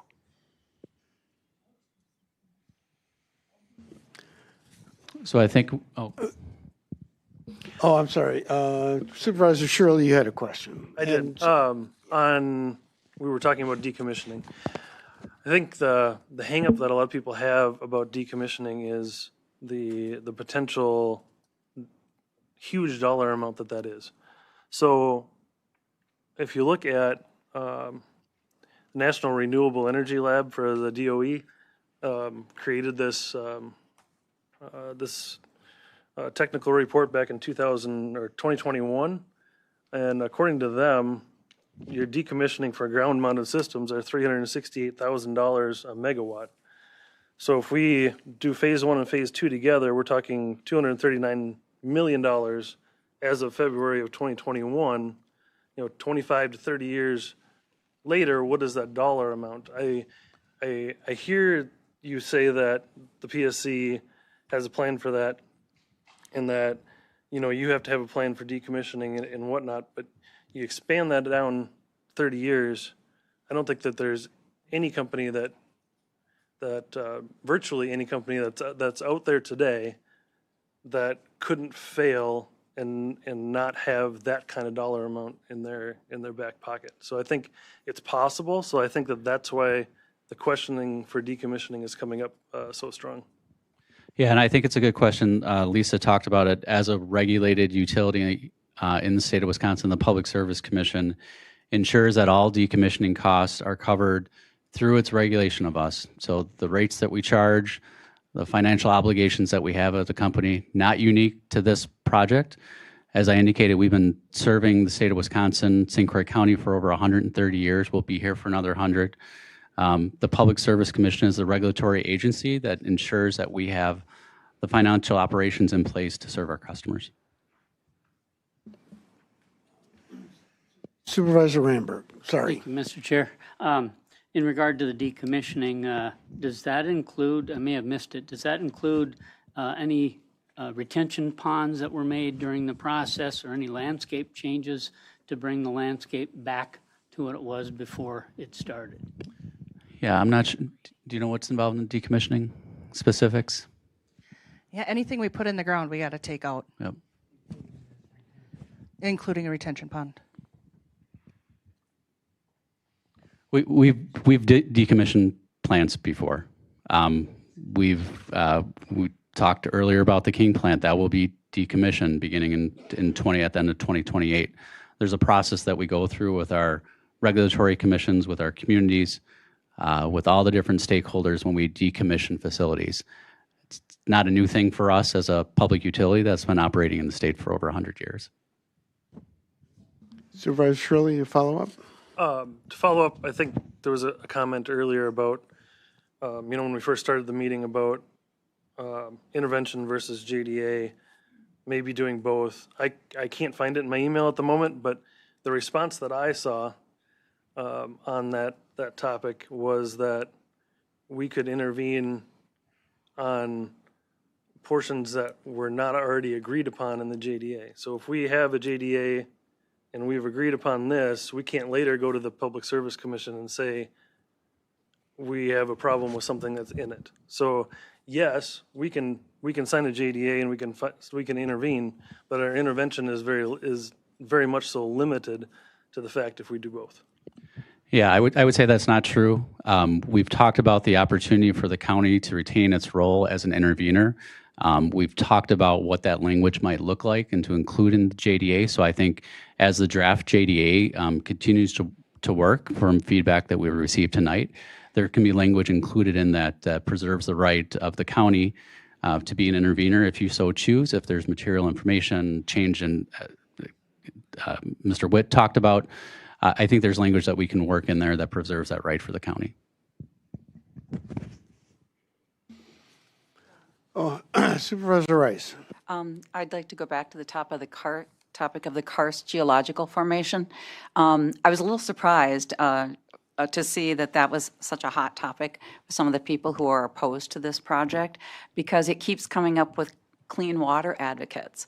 The karst geological formation is considered to be a major reason why we have some groundwater problems, especially not only in municipal areas, but people with private wells. So it seems to be a common thing. And I hate to, I heard some mumbling here when there was some hesitation about the timing of getting that information. I hate to put you on the spot, Jason, but you and I had a conversation last week where you have some information on this particular part of the county and what the karst formation looks like. It's probably not as precise as we would all like it to be. But if you could come and share, I know I didn't ask you in advance to share it, but. Thank you, Supervisor Rice. Administrator Witt is pulling up a map that our land and water staff put together. It's under July. And then notes on solar to depth to bedrock, second from the bottom. And then you can scroll down. So this here map really shows the proposed phase 1 project. And then the depth to bedrock is shown by the shading of light green and dark green in this area. And so the bedrock that is between 5 to 50 feet. I realize that's not real specific, but that's from the USGS mapping. So we wanted to use a credible source in that for creating this map. Excel Energy has said that their pilings would be driven between 8 and 15 feet down. And so depending on where those karst points come up to that 5 feet, there could be an impact there. The karst is not flat in that, it's like the mountains. And so there's all these different high points and low points. And so, but then the darker green areas, that's where the bedrock is between 50 and 100 feet. So we would expect that there wouldn't be any issues with driving any pilings into the karst in that area. Yep. Any other questions? Supervisor Connor. Well, I got then too, just one comment with what Jason had after talking with the hydrologist from the University of Wisconsin, Stevens Point. One of the things that he related to the formations that are in that area are very typical to if you were to go down to Wisconsin Dells and look at the formations of the limestone where it's up, and then just imagine with glacial till filling everything in. So you have all those types of formations that are underneath the glacial till. You have potholes that collect water and slowly filtrate the water down into the water tables. So there's just a lot of stuff going on in those areas. But going to the question I had, in the case of, like if you had a catastrophic event, a major hailstorm, which is, we've had plenty, and you have a massive destruction of the solar fields, how do you have like an action plan of how you deal with that? And Does this mean a replacement then, or how do you, just curiosity? Yeah, I think with any project that we have, we talked about the hazard mitigation plans that will be put in place, emergency response plans that will be put in place. Certainly, I suppose it would be difficult to foreshadow exactly every instance what may occur and our response to it. Our response always is to ensure the safety of our communities and our customers and the areas that we operate in. We talked about that in the prepared remarks as well. It's critically important to us. We're not immune from impacts from major storms impacting our facilities, solar facilities, power lines, gas facilities. It's part of what happens when you operate a public utility. And we take great pride in making sure that we can operate that safely. And if our facilities do impact or have impacts, there's processes that we can go through with those communities or customers, a claims process that we have at our company that's not unlike other companies that they go through. So we'll ensure that we have facilities in place to replace any damaged facilities, to make sure that it's repaired safely and efficiently, and that we take care of any damages and any impacts that we have on communities that we are operating in. Well, I should remind you, sir, that in May we had a minor tornado. That's the second one in 4 years, right in that area. We had a major hail in that area, went all the way to Richmond. Baldwin also got hit hard. And then in July, if that wasn't enough, July we had 80-mile-an-hour winds. So my question to you, how would you pick these small pieces of plastic or silicone, whatever you want to call it? How do you pick that up out of a hayfield, growing hayfield, cornfield, or soybean field, let alone lawns? Yeah, do you want it? I was going to talk about the hail and wind at least specifically, right? We don't have the exact OEM for these suppliers yet. We'll work through it, but our key suppliers we work with have hail mitigation efforts, whether it's through a little thicker glass. I know, a couple inches of hail resistance. A lot of the modules nowadays, at least the tier 1 suppliers that we work with have. We also have some proactive measures such as hail stow or wind stow, which these are tracking panels so they can go to, flat to be wind resistant or more wind resistant, that is. And then they can also go to hail stow, which is the opposite, where they're more straight up and down. So if you're getting a hailstorm, you're not going to avoid 100% of the damage if it's large enough. And then obviously to Brian's point, right, with a significant natural disaster of a tornado, we'd have, we just had actually that at one of our wind farms up in North Dakota. We're working through that process of what that looks like with the response, a restoration, cleaning up all that. So we'd work through that, with the plan and processes in place as we move along in the process. So does that mean that these panels are shattered or whole, or what happens? I guess I don't want to specifically, our solar engineer couldn't be here today, but no, again, these panels are resistant, right? So it's not just like a glass shatter. They're very robust panels. I guess I should say too, we do have toxicity leaching test reports, which essentially with our suppliers is a toxicity characteristics leaching procedure. Excuse me, it's a tongue twister looking at it. But that's where they cut the panels, and you can see the leaching reports, right? So if you do have one break, what happens? What is leached out through that? So again, when we get our suppliers, once we get that information, I know a lot of the vendors that we work with are proactive. They like to show off their products because of how safe and how clean they are. So generally speaking, right, again, as we work through this process, that's, one of the things we can, share as we get that information. You do realize that this is an agricultural town. We have corn, soybeans, and hay, and sharp particles will kill cattle. So how do you pick that up? That's my point. Well, I guess our we don't have cattle on ours. I mean, if a tornado throws it, we'll, again, track down and do a responsive cleanup, if we do have a significant event, but I can't speak on specifics, if it goes to others. Where are you guys getting panels from? Again, we have, tier 1 suppliers that we work with. Again, tier 1 meaning very bankable, top of the industry suppliers.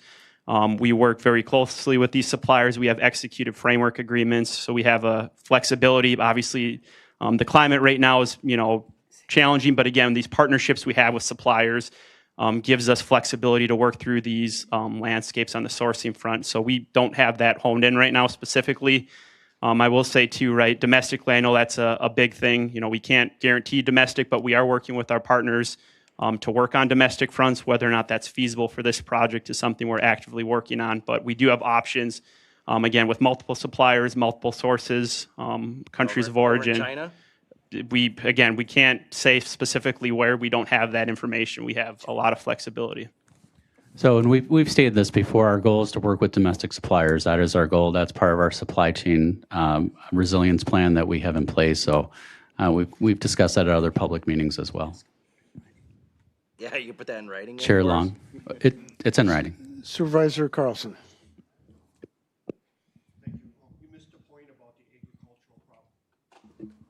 There we go. You missed the point about the agricultural problem. I think we know that you won't have cows on it now, but after you decommission, over 30 years, if there's tons of plastic in the ground, that can never be returned to farmland unless you can bring in 10 feet of topsoil or something.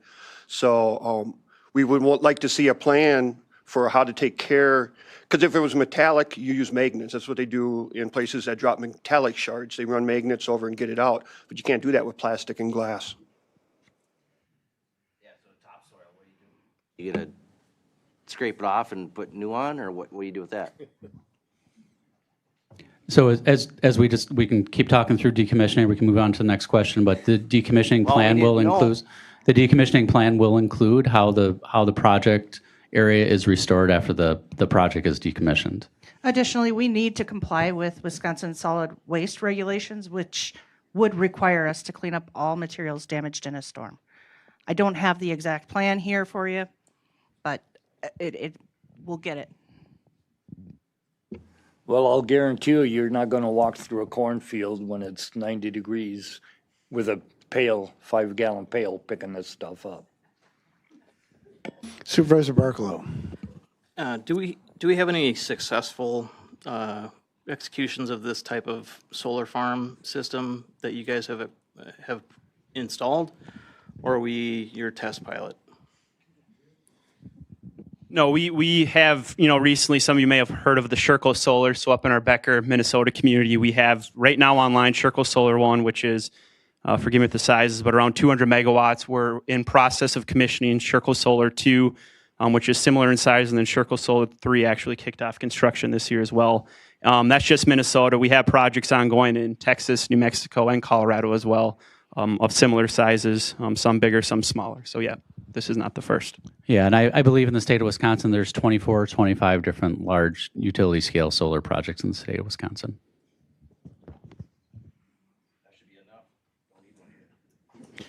Okay, I think we're moving on to 7, which also deals with karst. Yeah, so relative to the karst geological formation, insist that if the hydraulic posts hit karst rock, the posts are secured using another method. Carrie. Yeah, again, that will be with our geologist and the karst management plan on how that will be taken care of. Other questions there? Number 8, employ local installers where possible. Carrie. We work to employ local qualified labor on our projects. And then number 9 as well, yes, all personnel working on this project will be qualified to perform their assigned jobs.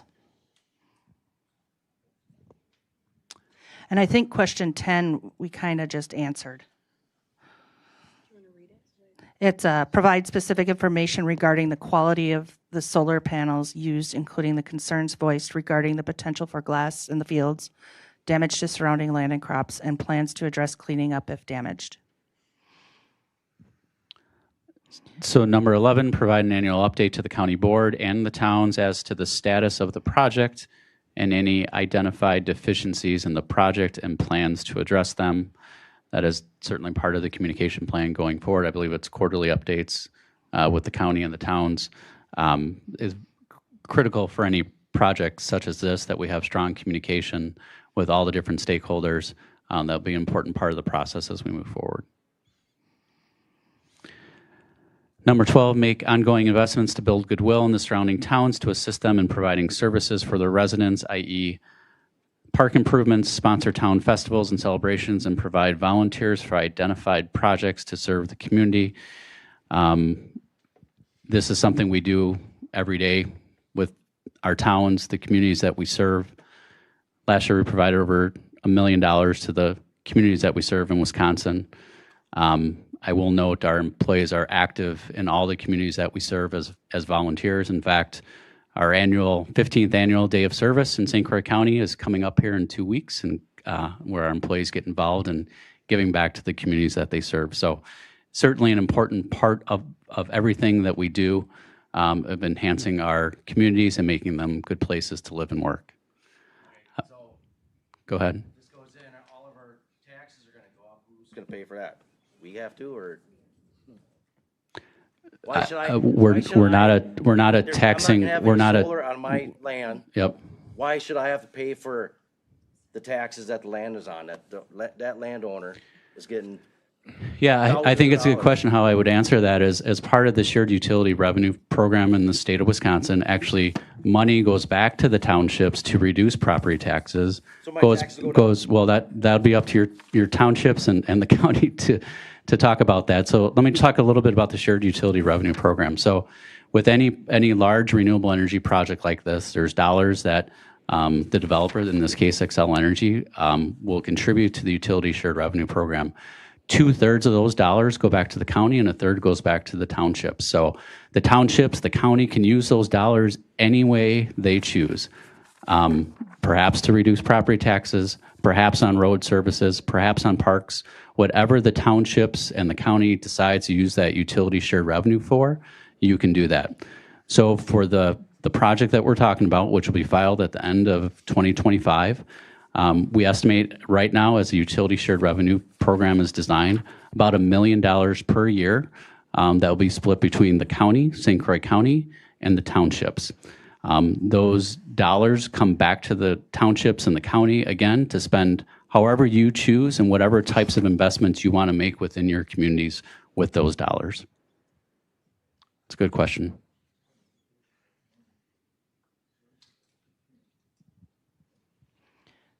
Okay, work with the county and road crews to develop a specific action plan to identify road damage before and after installation. We've covered this. We'll do road surveys before and after. Did I jump? Carrie, yep. So, no, I'm sorry. Number 13, and this is one and Lisa, I'll have you jump in here. Expand the liability section to indemnify and hold harmless St. Croix County, towns of Aaron Prairie, Hammond, Richmond, Warren, and the villages of Hammond, Baldwin, Roberts, and the city of New Richmond for any matters related to the facility or operations. We had a lot of discussion and questions maybe for Corporation Counsel regarding this, what that would entail. We'll let the lawyers talk amongst themselves, perhaps. So, I think you stole my thunder. yeah, there you go. We should talk. We're not quite sure on the scope of what's being requested or the language that might be proposed. And when we have something in writing, I think we can have a discussion.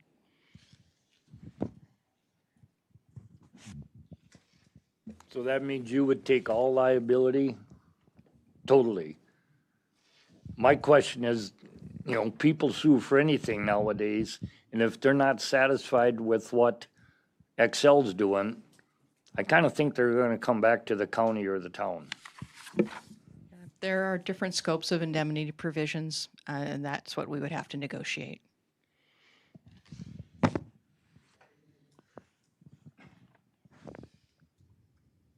Chair Long, okay. Number 14, expand the vegetation management section to prohibit invasive species from taking control of the project area or adjacent road rights-of-way.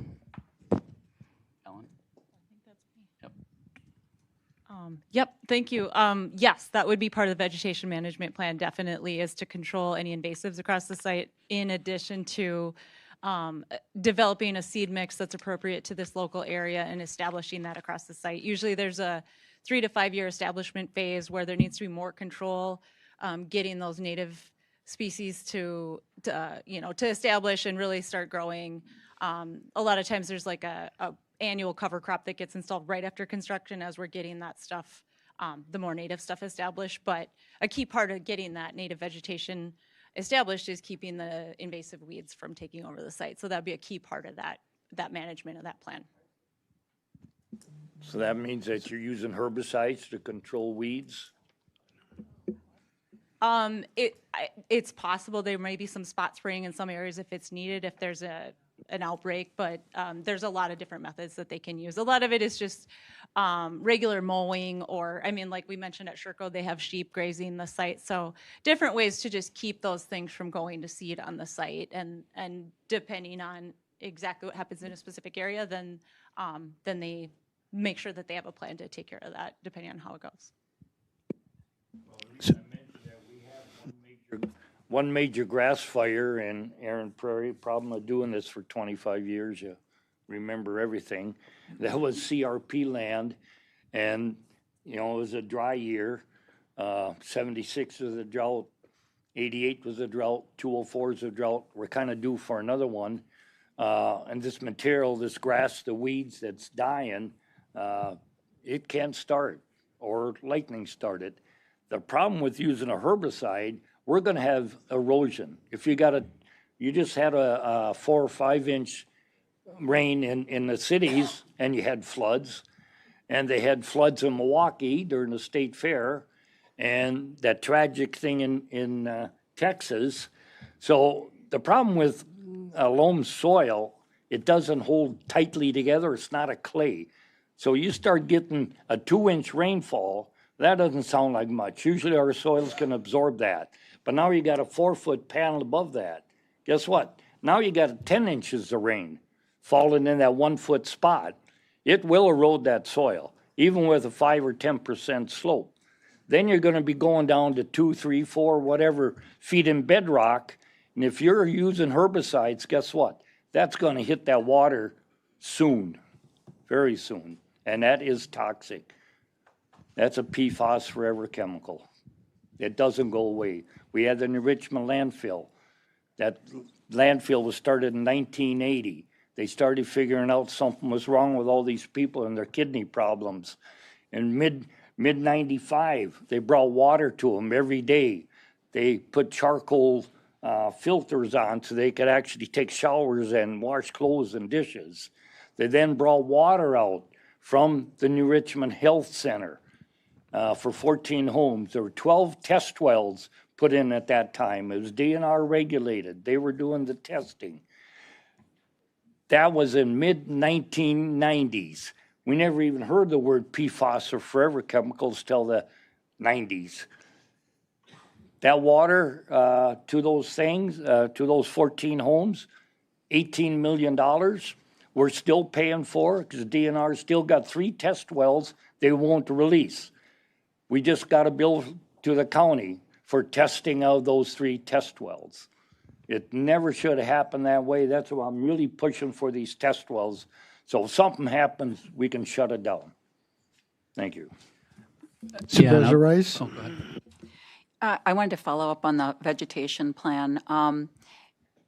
Will Excel be outsourcing some of this to a landscaping company or an expert? Is that what your plan is? Yes, we will be working with qualified consultants who are experts on doing that kind of work.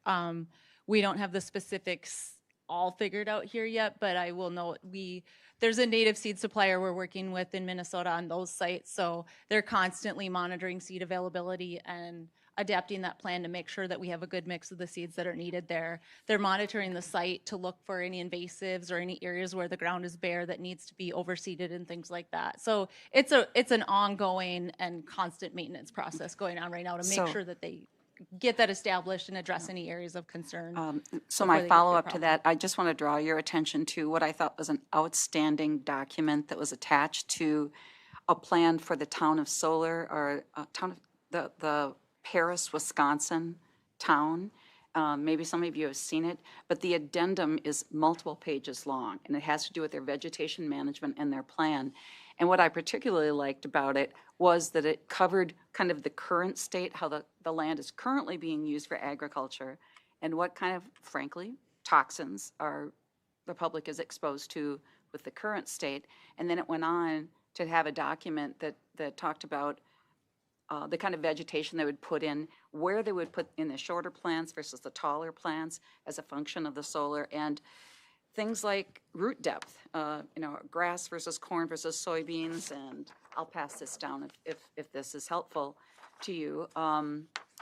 This I just printed off the one page, but I'll draw your attention to that because I think in an ultimate, JDA, something like that would be really helpful for the public to see that there's this attention to detail in installing something that maintains our ground, the soil and the water. Yeah. So thank you. Yeah, Supervisor Rice and everyone, there's an important agency that I can't believe we've gone this far without mentioning tonight, and that's the Wisconsin Department of Natural Resources. The Wisconsin Department of Natural Resources has a key role in any projects like this, right? They are the environmental arm of our state that provides the oversight and regulation for projects such as this. They have a very critical role to play in this. So when we talk about things like vegetation management and erosion and stormwater control and all these other types of things, the Wisconsin Department of Natural Resources provides that oversight for the state. We'll look at our application and will provide their own report on the applicability of the project as it's proposed. And they'll also propose changes and modifications if so required, that we will have to implement if it's approved. So the state of Wisconsin has a very comprehensive process with the Public Service Commission, but equally as important is the review that's done by the Wisconsin Department of Natural Resources. Ellen, did you want to talk through any of it? No, you're good? Okay. Thank you. Yeah, Paul. So DNR's involved. What about DATCAP? Because I know they... DATCAP's also involved. Because they have soil concerns and stuff like that, so, okay. Yeah, I think that PSC can use any state agency, right? Yeah, at the Public Service Commission, the application will actually be a joint application to the PSCW and the DNR for the DNR permits. DATCAP, if there's a ag mitigation plan required, we'll prepare that ag mitigation plan and provide that in the docket.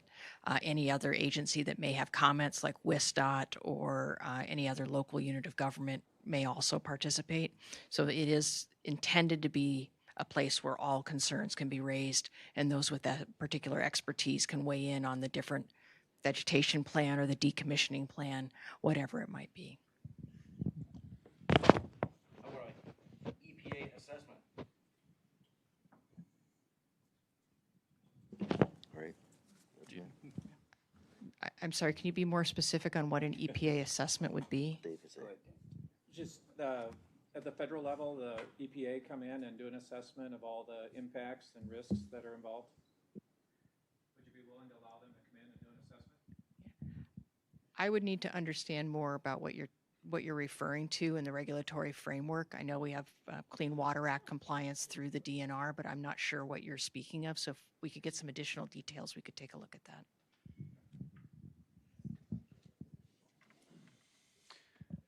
All right, I think we're down to number 15, provide adequate storm water and erosion control measures within the project area for a 25-year storm event. Carrie, I think you have this one.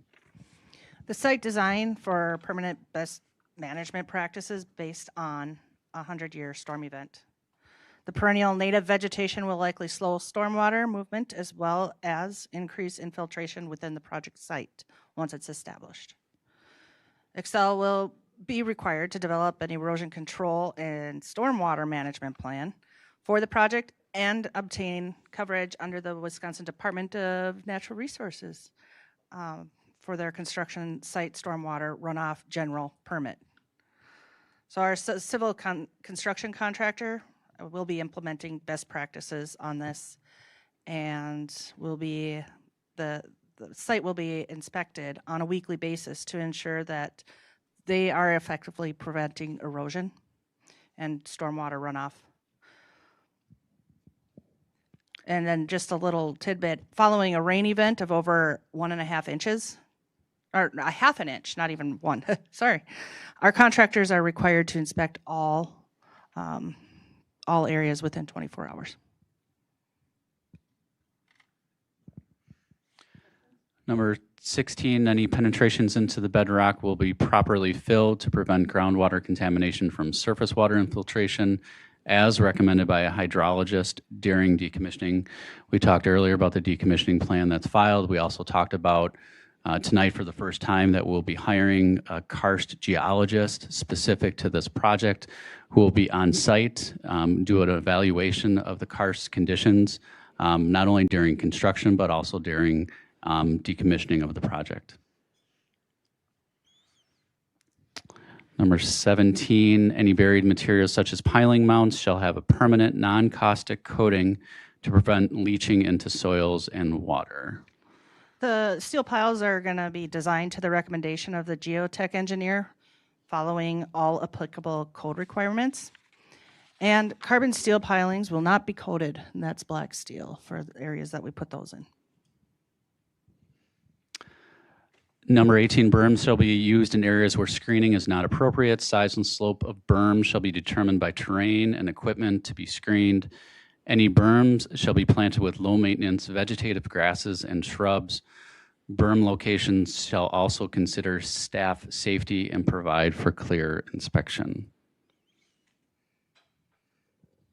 So berms, like all around the site, is not part of the scope of this project, but we are in the process of evaluating areas where screening with trees or shrubs is appropriate, and we will be reaching out to neighboring properties as we develop the screening plan to work with them so that they understand what's coming in and have some input.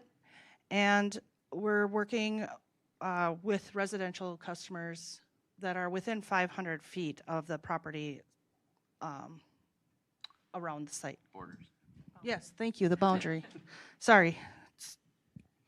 Yeah, so just to be specific there, we'll be working with residential property owners within 500 feet of the project boundaries and work on screening that's unique to their property. Obviously, there's every property elevation, tree line is different throughout this area, as we all know. So we'll be working specifically with those property owners on what those screening plans may entail. Number 19, the county will reserve the right to provide testimony or become an intervener until the PSC application is filed. We talked about that. Just a clarification on the comment here, because of the timing, you would file to be an intervener after the application is deemed complete, and then there's a notice of hearing. That time frame is usually pretty short after the notice of hearing, so I just want to flag that for your attention. There are other opportunities to comment on the environmental impact statement that'll be prepared jointly by the PSCW and the DNR. Individuals and any other stakeholders can also provide comments during the comment period or appear at the public hearing that is about the same time as the evidentiary hearing. And number 20, incorporate repercussions for noncompliance with the JDA. As part of the JDA, towards the back of the JDA, there is a discussion about compliance with the JDA and dispute resolution within the JDA as well. I would just point you to that section. If that section needs to be enhanced, changed, modified, please share that with Corporation Counsel, and that's a discussion we certainly can have. But that is already part, I believe, of the JDA process. So is the JDA a binding or working document? Sir, right now it's a working document. When it's signed, it's binding. So I think that brings us to the end of the prepared questions. Are there any other ones that we missed or that we need to go back on?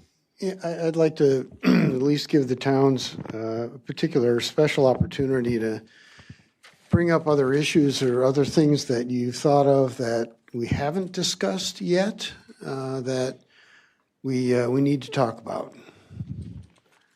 I'll let let's go. Let the town of Hammond go first. Thank you, Mr. Chairman. So you mentioned earlier that when you submit this application to the PSC for this 300 megawatts for the first phase, that they may accept parts of it or not, and so you don't know exactly how this is going to lay out. So my understanding is that you have to produce enough energy to replace what the King plant currently does.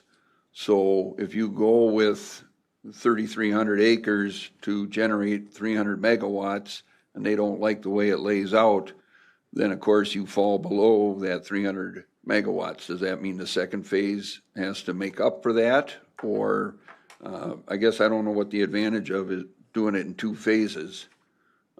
So it's kind of two questions, but. Yep.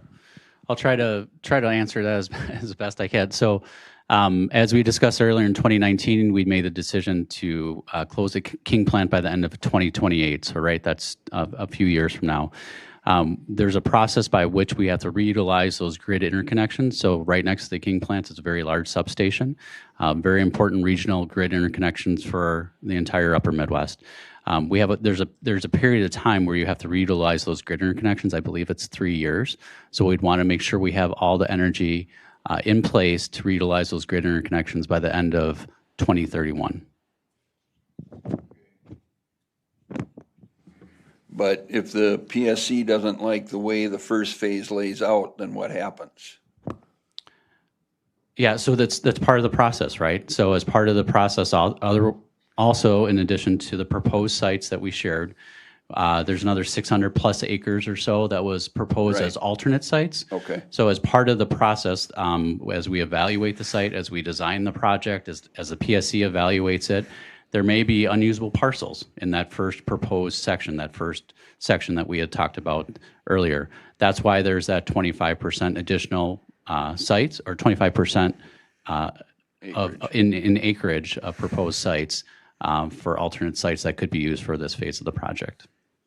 But this land isn't all contiguous, right? I mean, because I can see a big chunk of it's contiguous, but there's some satellite. Yeah, so we would have collection lines between those pieces of property to connect those pieces of property electrically. Okay, and then, so what's the advantage of doing it in two phases? I mean, what does the King plant rate it at 600? It's about 600 megawatts. I think it's 591 roughly, about 600 megawatts, correct. And that's at peak, right? That's what it can operate at peak, yep. And so how do we get 650 megawatts peak out of yep. the solar? As we indicated, and as indicated in the summary part of the joint development agreement, this is for a 650 megawatt solar project or potentially battery storage as well in the future. Right now, what we're proposing is a 300 megawatt for this first phase, with the potential to look at battery storage as well. And then the remaining 350 would be the second phase? Correct. And then we go through this again? The joint development agreement contemplates that this would be one joint development agreement for the entire project. It talks about the 650 megawatts as well as potential for battery energy storage as part of the joint development agreement. So then we just have to wait for the PSC to have open comment? We would actually have to file another application for the project second phase? Correct. You know, a lot of words were said here tonight, but in reality, you haven't told us a thing. You know, you speak a bunch. I'm sorry, please do not applaud, please. But we don't have a concept of what this second part is going to be.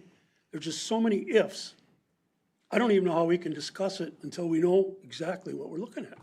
And we have no idea what we're looking at. And don't tell me that you don't know it. Because you guys aren't investing this type of money without having a plan that's well established. I don't know what the secrets are, but it's just a bad deal the way this is going out. That's it.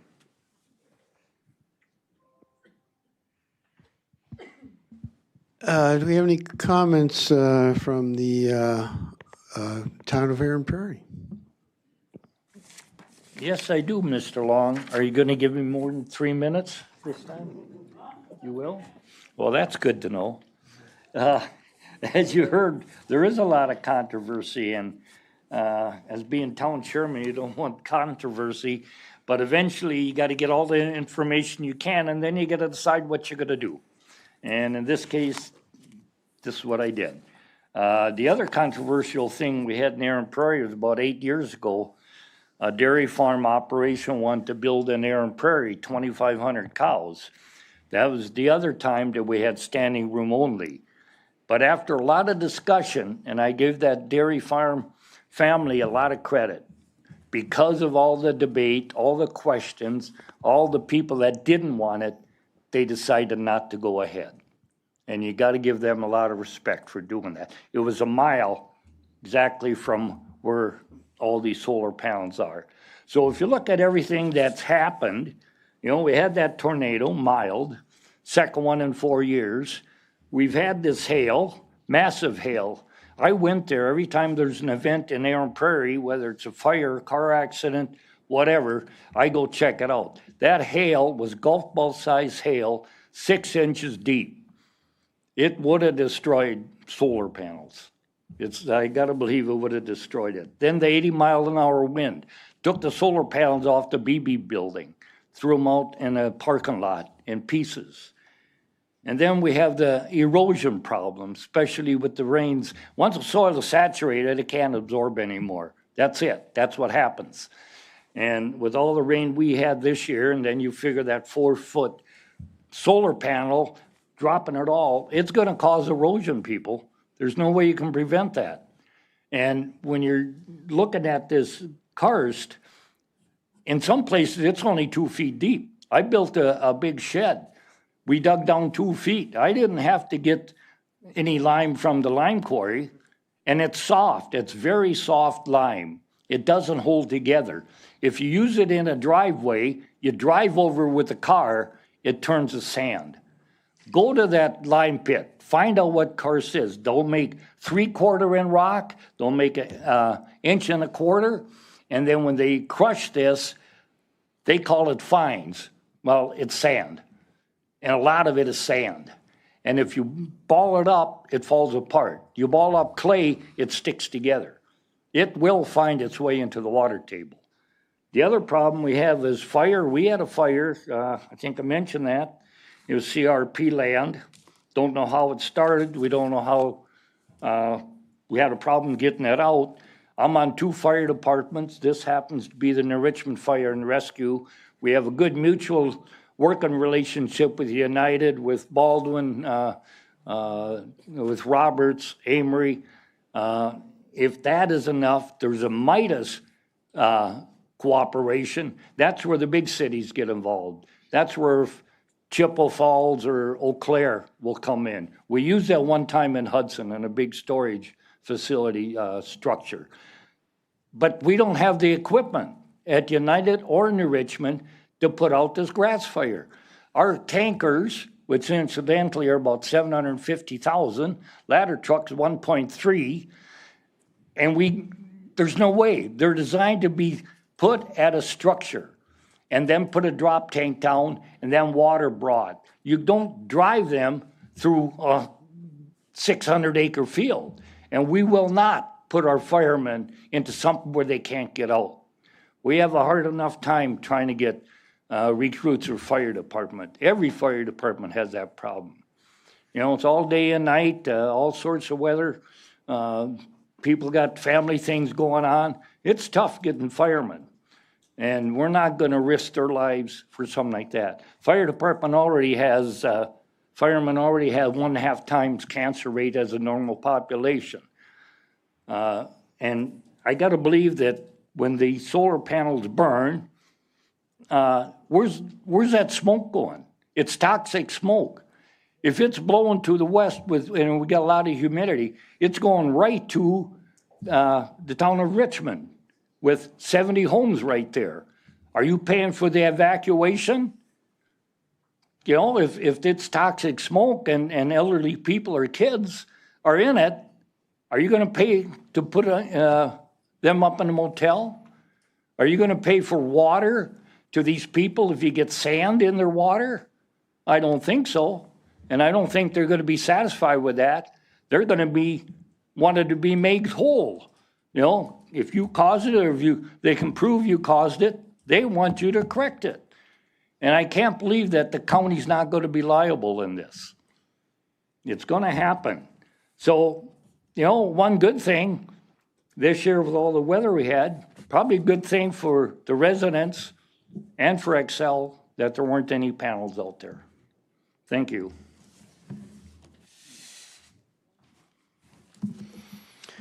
Did the board have any other additional questions? Supervisor Carlson. Thank you. I have a question about what's going on federally affects this program. Trump administration has made no secret that they're not a fan of this. Trump called these projects unreliable, expensive, and overly dependent on Chinese supply. In the Big Beautiful Bill Act, it requires constructions of these programs by July of next year or enter service by 2027 to qualify for a 30% tax credit. Just today, the U.S. Department of Agriculture tweeted out it will no longer support solar projects on productive farmland. And over the last couple of years, the USDA has spent over $2 billion on projects just like this through its Rural Energy for American programs. So that's a lot of money right there. The Agriculture of Secretary Rowland tweeted, I believe today, millions of acres of prime farmland is left unusable, so new Green New Deal subsidized solar panels can be built. This destruction of our farms and prime soil is taking away the future of our next generations of farming and the future of our country. So my direct question, I guess, is how will this political climate affect the timeline? Because if you don't meet those timelines, I could see a problem, or not, I don't know. And and the funding also. Yeah, really good question. So our timeline is consistent with what we've communicated. We will file an application with the Public Service Commission of Wisconsin by the end of this year.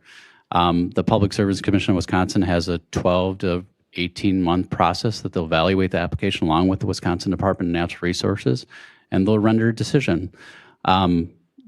Certainly, we are closely monitoring everything that happens, not only at the federal, but also state level. This project has the Public Service Commission has the full authority and permitting responsibility for this project. But we're currently evaluating. We always monitor what's happening nationally as well. But our timeline is the same. It's the same thing we've communicated for months. We'll file an application by the end of this year, and we'll go through the PSC process as it's laid out. Supervisor Rice? I'm asking these questions because I promised a constituent that would be near this property or near this project that I would ask them. Apparently, there have been some solar projects that have been approved by the PSC, but the actual installation took multiple years, like 6 years, she said. I'm trusting that she has the facts. So flashing forward more than a year out, in the event that the PSC approves this project, can you give me a ballpark estimate about how long it would take to install?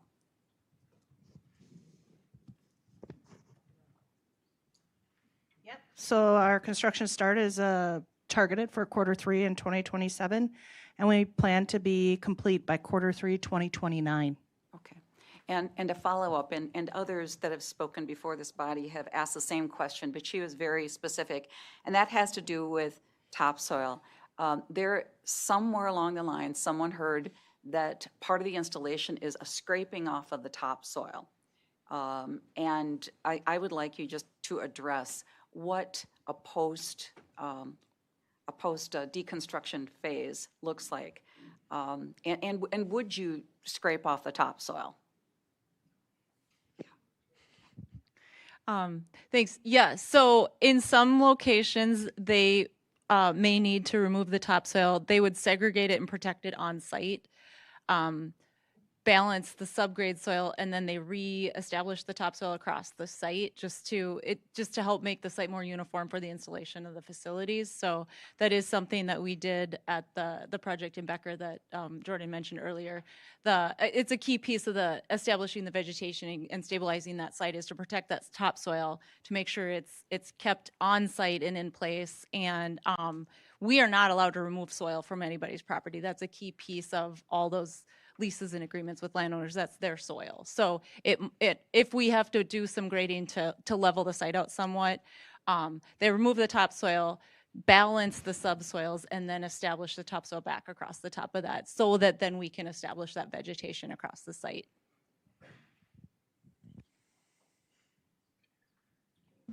Okay, Supervisor Adams. Thank you very much, Chair. Brian, at one of our county board meetings, we talked about the High Bridge plant in St. Paul. And can you go over again why it is that the King plant can either not be converted to natural gas or torn down and a new natural gas plant put on the same site? The High Bridge site only used 3 acres of land. The amount of energy produced, 570. Gas-fired King plant is around 600. XL did the same thing in Texas at the Harrington plant. You guys converted that from coal gas to coal. How come we can't make the King plant work? Yeah, it's a great question. So when we evaluate the reuse of any site, we have to see the different types of technologies that are available. Certainly natural gas was studied at the King plant site. 2 important things to note. Obviously, the King plant site is now part of the National Scenic and Rivers Act, so the construction of any new power plant at that site is really unlikely. However, we did study utilizing that site for natural gas. We could not get enough natural gas into that site from pipeline capacity in order to get more than 100 megawatts out of that site. I think in reality, we know that being a scenic and protected wild scenic riverway, you wouldn't be able to build a natural gas plant on the St. Croix River at that site. The King plant was built before the Wild and Scenic Rivers Act went into effect. It's highly unlikely that you'd build another plant like that in that location, given the federal legislation that's in place now. So in America, we can't get a big enough pipe to go in there? That's correct.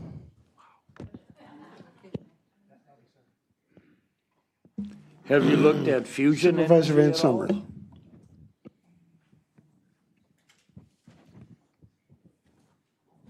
Go ahead, Supervisor Van Summer. Thank you, Mr. Chair. A couple of questions. First one is, if we did not sign a JDA, how many of these 20 things would happen automatically? Would you have no choice on doing? You know Yeah, what I mean? that's a great question. I think the opportunity with the JDA that was brought to us by the county, again, the JDA is not part of our regulatory process. It's not part of the Public Service Commission's process. I think the opportunity for the JDA now is, as we're in the design and development phase, as Carrie and Jordan and Ellen were talking about, is to put things in a joint development agreement that can be certainties for the county, certainties for the townships, things that you really want to see in there as part of the project, and that's really an important part. Once we file the application with the Public Service Commission of Wisconsin, it will continue through that process. Whatever we put in the JDA, as Lisa had indicated, is a binding document. That becomes part of our application process going forward. Okay, but back to my question. If we didn't have one, would it really make any difference? Would we still have the opportunity to discuss things after the PSC happens at any time? That's, yeah. Because I guess the question really boils down to, are we wasting our time on this? Because it's going to happen anyway, you know? The specifics that are in this joint development agreement are very specific to St. Croix County. It is uncertain what conditions the PSCW might put on a permit. What you get from working through the JDA at this point is when NSPW submits that application, it says, we're doing these things because we've already agreed to them with St. Croix County, and then the company is bound to those commitments. So there's a enforcement mechanism through the JDA, and then they become commitments that are rolled up into the PSCW permitting process.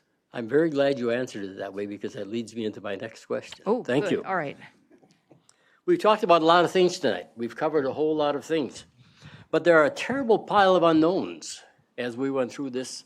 There's just a tremendous pile of unknowns, which makes it difficult for me to know how we're going to sign an agreement with so many unknowns with any security, with any mindset that we're doing the right thing. For instance, we don't know who the suppliers of the panels are.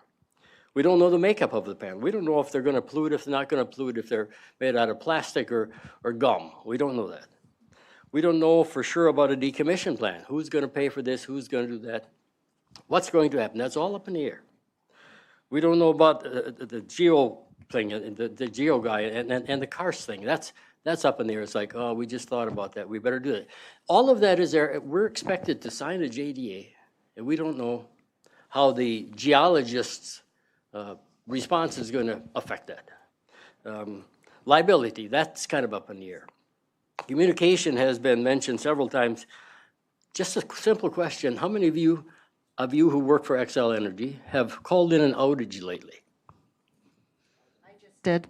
Okay, and how did yours go? Because I just had 4 of them in the last month. I did it via the app, and they had somebody out there. Power was restored within 4 hours. Okay. My experience was not like that. We came home from vacation to a black house, and we called in, and the person on the other end of the phone said, well, we don't have time to answer that question now. Great communication. Yeah. And then it took a day and a half to get electricity after that. So the communication is something that when you talk about it, it means something different to you because you're on that side than it does to me and the neighborhood, my neighborhood. They all had the same experience. So that has to be worked on too. That's not a done deal. Once again, it's really hard to look at this and say, well, this is what we want. We need more finites before we really can sign this, can be part of this. Thank you.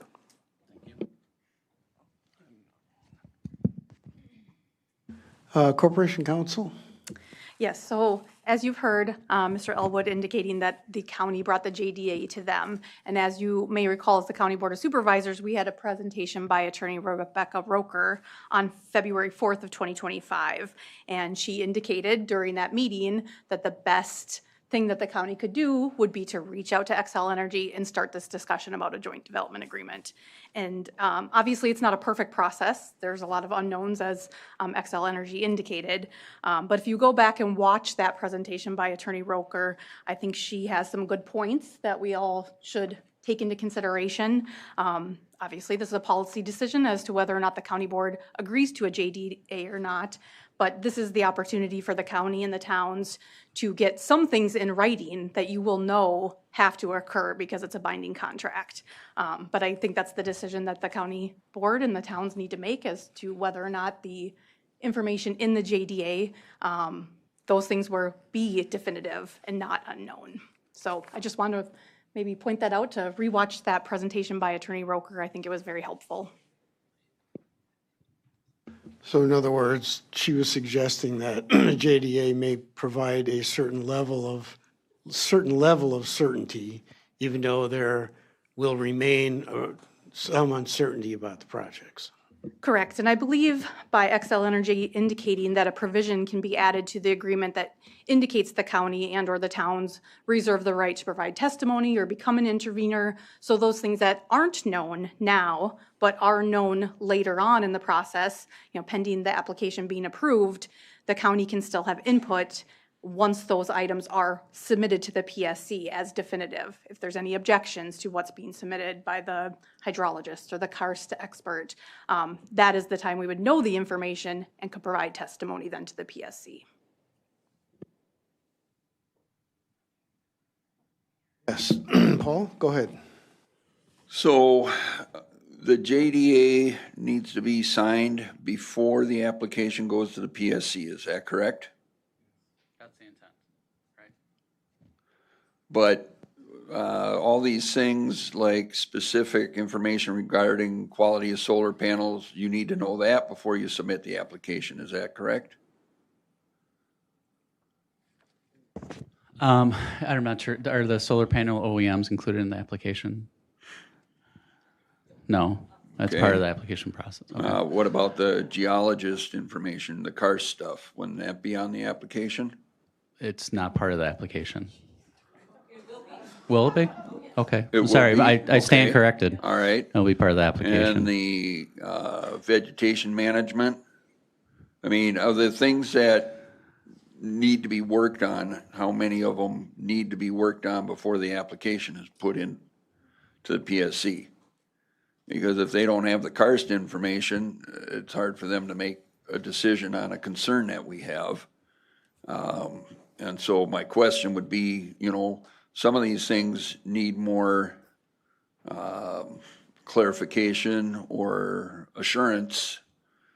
So if it has to be done before the application is submitted, then obviously we would be able to have a conversation of how these specific problems got answered before determining whether or not the JDA would be signed. Isn't that correct?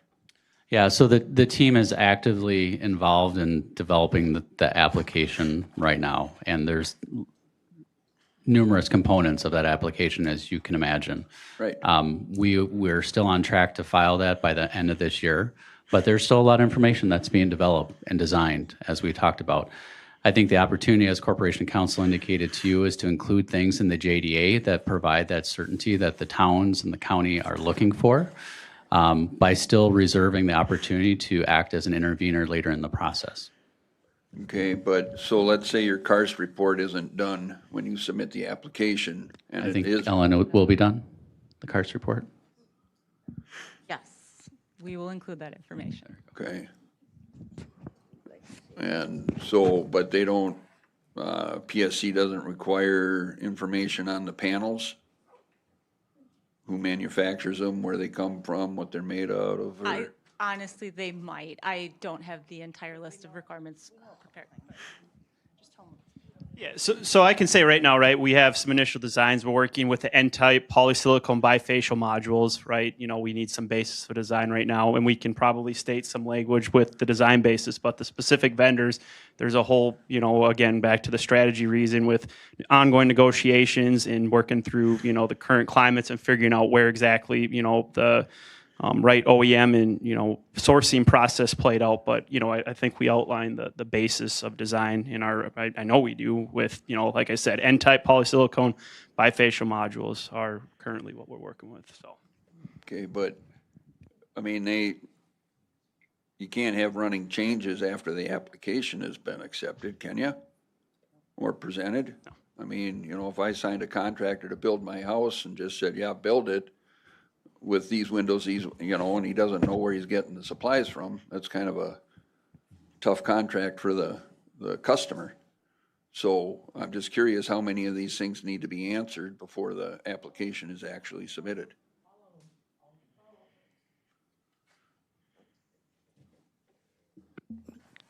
Supervisor Carlson? Thank you. This is actually an answer to his question, kind of. If you go to psc.wi.gov, or just Google PSC application filing requirements for solar energy projects, they have a 56-page PDF that shows every question that they have to answer to the PSC in their application. So you can look and we can look and see if they're filling that out, what exactly, and know beforehand. I found it really helpful to look at that. You can see what they have to submit. Yeah, and I believe that same document was shared with Corporation Counsel and Administration at the onset of our discussions earlier this year.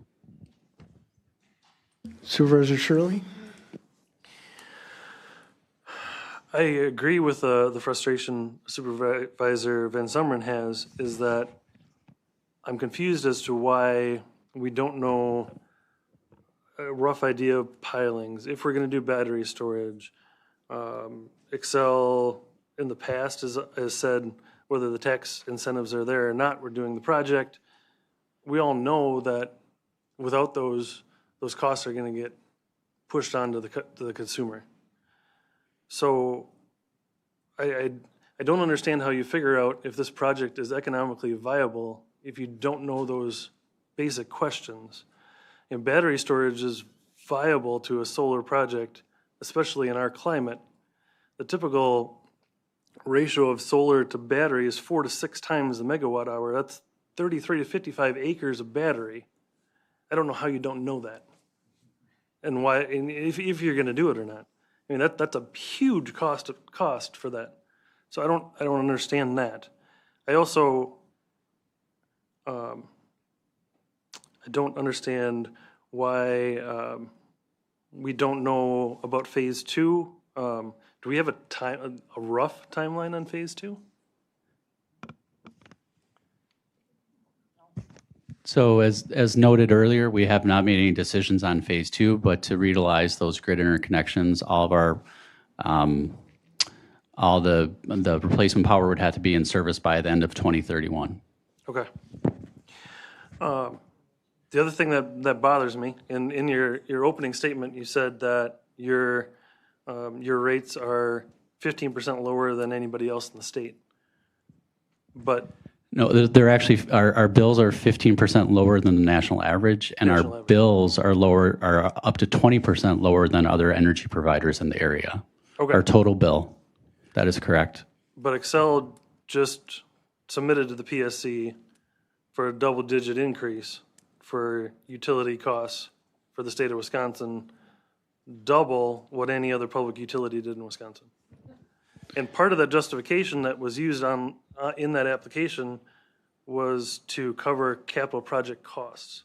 So when you add all of that up, you don't have tax credits.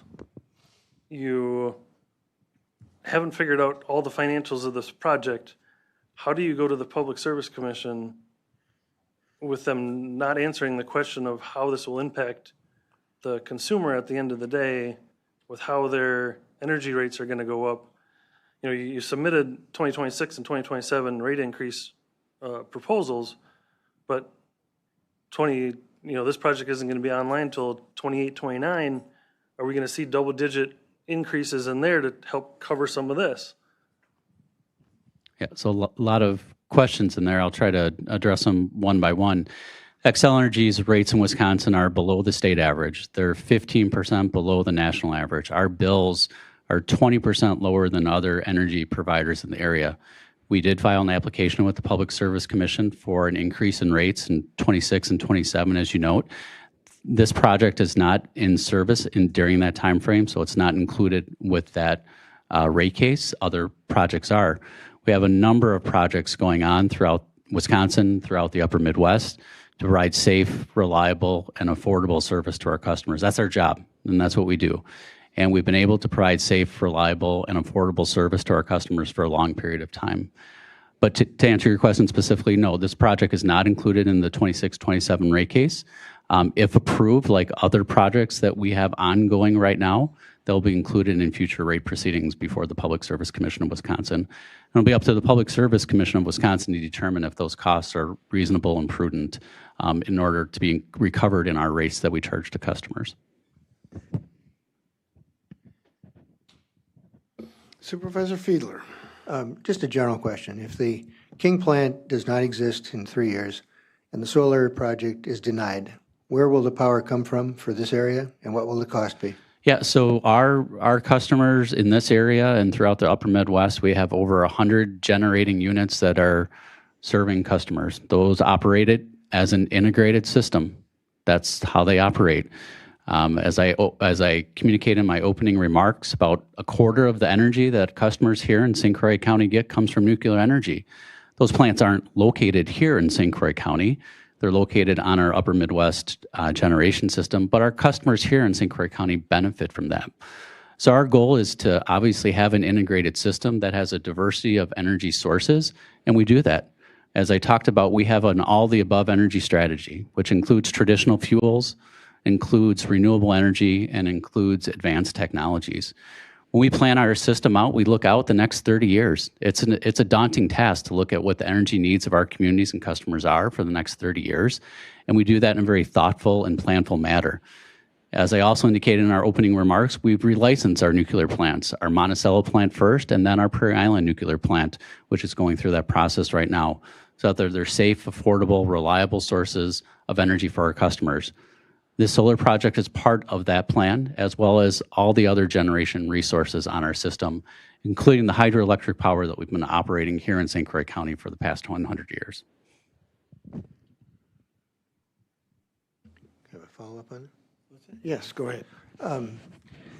That partially answers the question, but would you say, just generally, will we have heat in January, and what will the cost be relative to what it is now? So as I indicated earlier, Vice Chair, the 10 Mile Creek Solar Project is the least cost and most viable option when the King Plant closes. So when we're looking at cost and affordability for all of our customers, this is the least cost, most viable option when that King Plant closes. We've studied lots of different options for our system, and this is the least cost option to serve our customers affordably moving forward. Supervisor Van Summeren? Along with that, though, it's also the least producing option that you have. 50% of the time it's dark, and they're only about 20% efficient when they operate because of clouds. Look at what we had for last week. It's hard for me to believe that when you look at all of that's still, it's the cheapest to build. I understand that. It's the cheapest to commission, but it also produces the least for the dollar.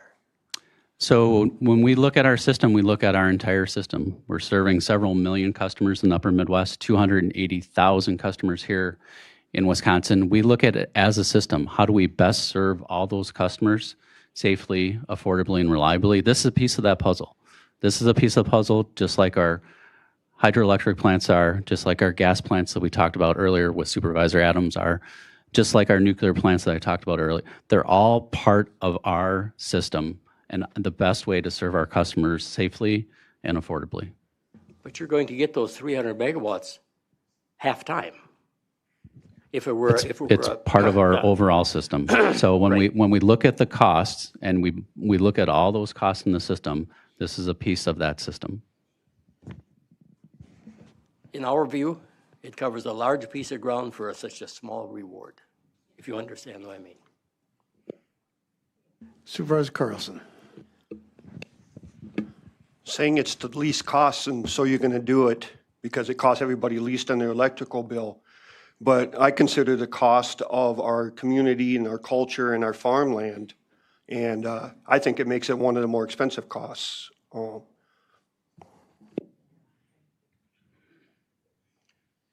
Supervisor Leith. I'm wondering what the next step is / path forward. What is the next thing, right? We've had a discussion tonight, voiced opinions, raised issues. So now what? Well, I was just about to get there. Thank you for giving me that little intro. Well, we've gone 2.5 hours now, and I think we've done a really good job of bringing up our concerns. And I hope that Excel has been receptive to our questions and our comments and our concerns. I understand that we're still early in the process, so we don't have all the answers. But I would like to suggest that knowing that we have the option of filing as an intervener, I'd like to suggest that we at least continue to talk to Excel to see if we can make any more progress on a joint development agreement. And maybe we can't. Maybe we will not be able to come up with something that we find acceptable, and we're going to go forego the whole process. But I think it would be at least worthwhile, this being early enough in the process to at least have another shot at it. So that would be my suggestion at this point. And I'd like to know if you disagree with that. We've got some time. Now I know filing by the end of the year could be December 31st. It could be tomorrow. So I don't know if you have any more assurances that it's going to be closer to the end of the year so that we've got Yeah, it will be closer to the end of the year. Okay, that's good to know. As you heard, all the things we're still working through that aren't ready for viewing. Right, aren't We ready need to for get it prime ready time. for. And I think that those concerns are absolutely legitimate. But at the same time, if you're not ready to, you don't have that information ready, it hasn't been developed yet, maybe there are still things that we can incorporate into the joint development agreement to give us assurances that we're going to be able to review all of that and agree or disagree, and then still be able to discuss those disagreements or concerns with the PSC. Yeah, Chair Long, I will say as far as a timeline goes, important to note that 60 days before we've actually filed the CPCN application, we have to file the engineering plans, and that's something we've talked about before. I know sometimes they're called the maps, but it's the engineering plan that includes the maps. The maps that were shared in May or June of this year were the maps that we'll use, but they're not the maps that get submitted with the commission. Obviously, the engineering plan will be included 60 days before we file that application. So that's a good timeline of when the application will be filed.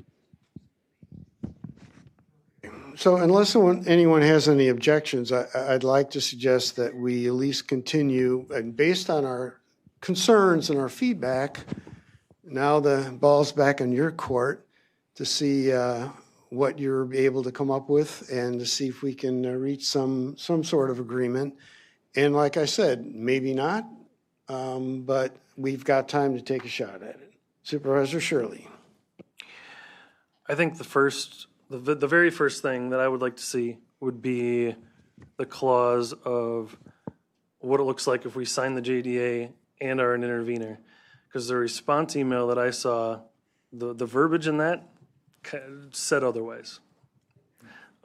So I would like to see that from legal first and see what that looks like, because I know that there's a number of supervisors that will be a go or no go on. So I think if we cover that first, we'll know where we're at.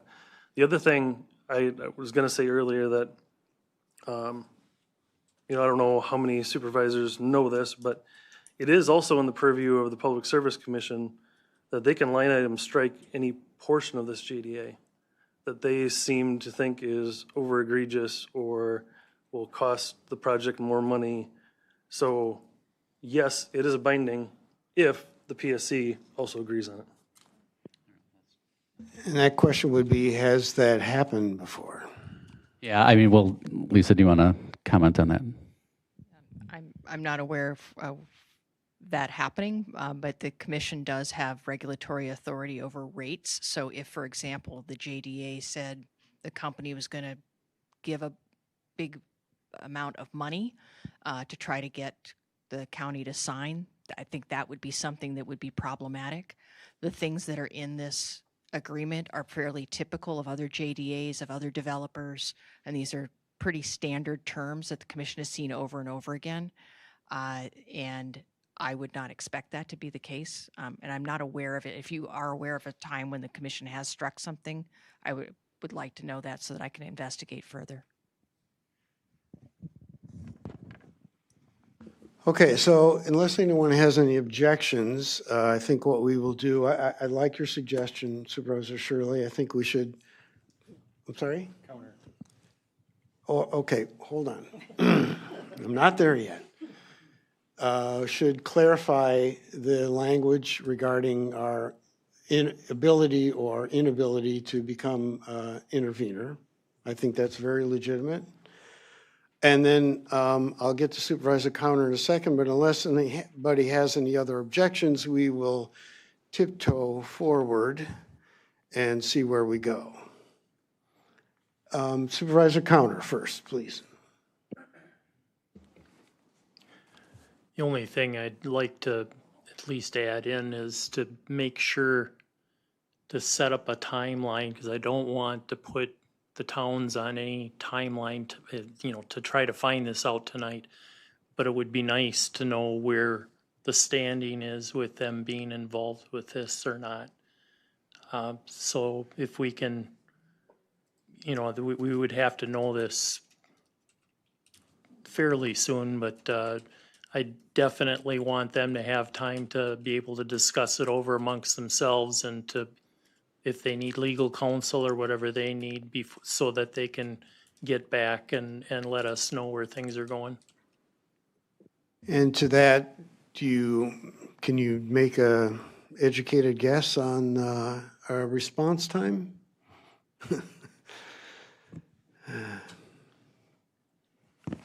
I guess we'd have to have discussion with staff to see what I think Corporation Counsel and our legal counsel could talk about what the language would be as far as it relates to Supervisor Shirley's motion or maybe it's not a motion, but comment regarding intervention. I think that's something that can be worked out between our parties. As it relates to the townships, we're wide open. Obviously, this is, again, the county's JDA, how you want to incorporate the townships with that and what that time frame looks like.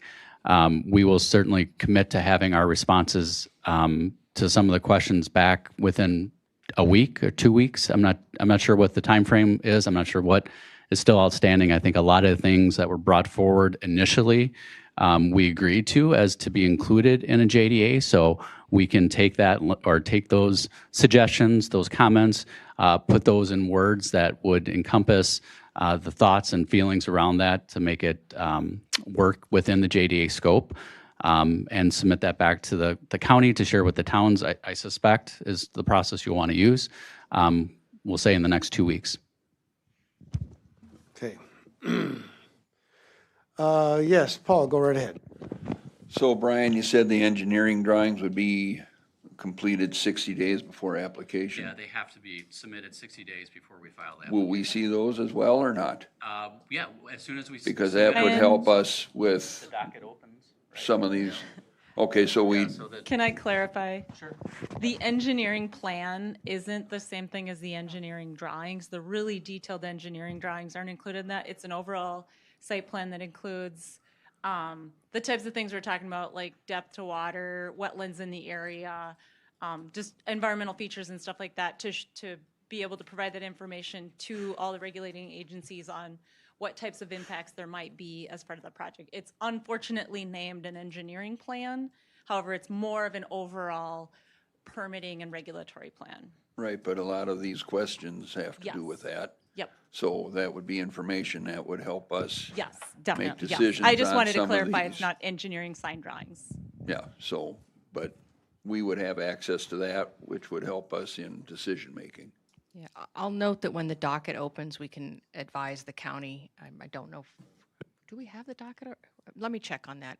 When we have a docket open, anyone can subscribe and get all of the filings in the docket at the same time all the parties get it or all the applicants get it. So that would be your way of staying on top of it in a real-time manner. So we'll check on the docket. Sorry, I don't know the answer to that question as we sit here, but when we get it open, we'll notify the county. And the townships.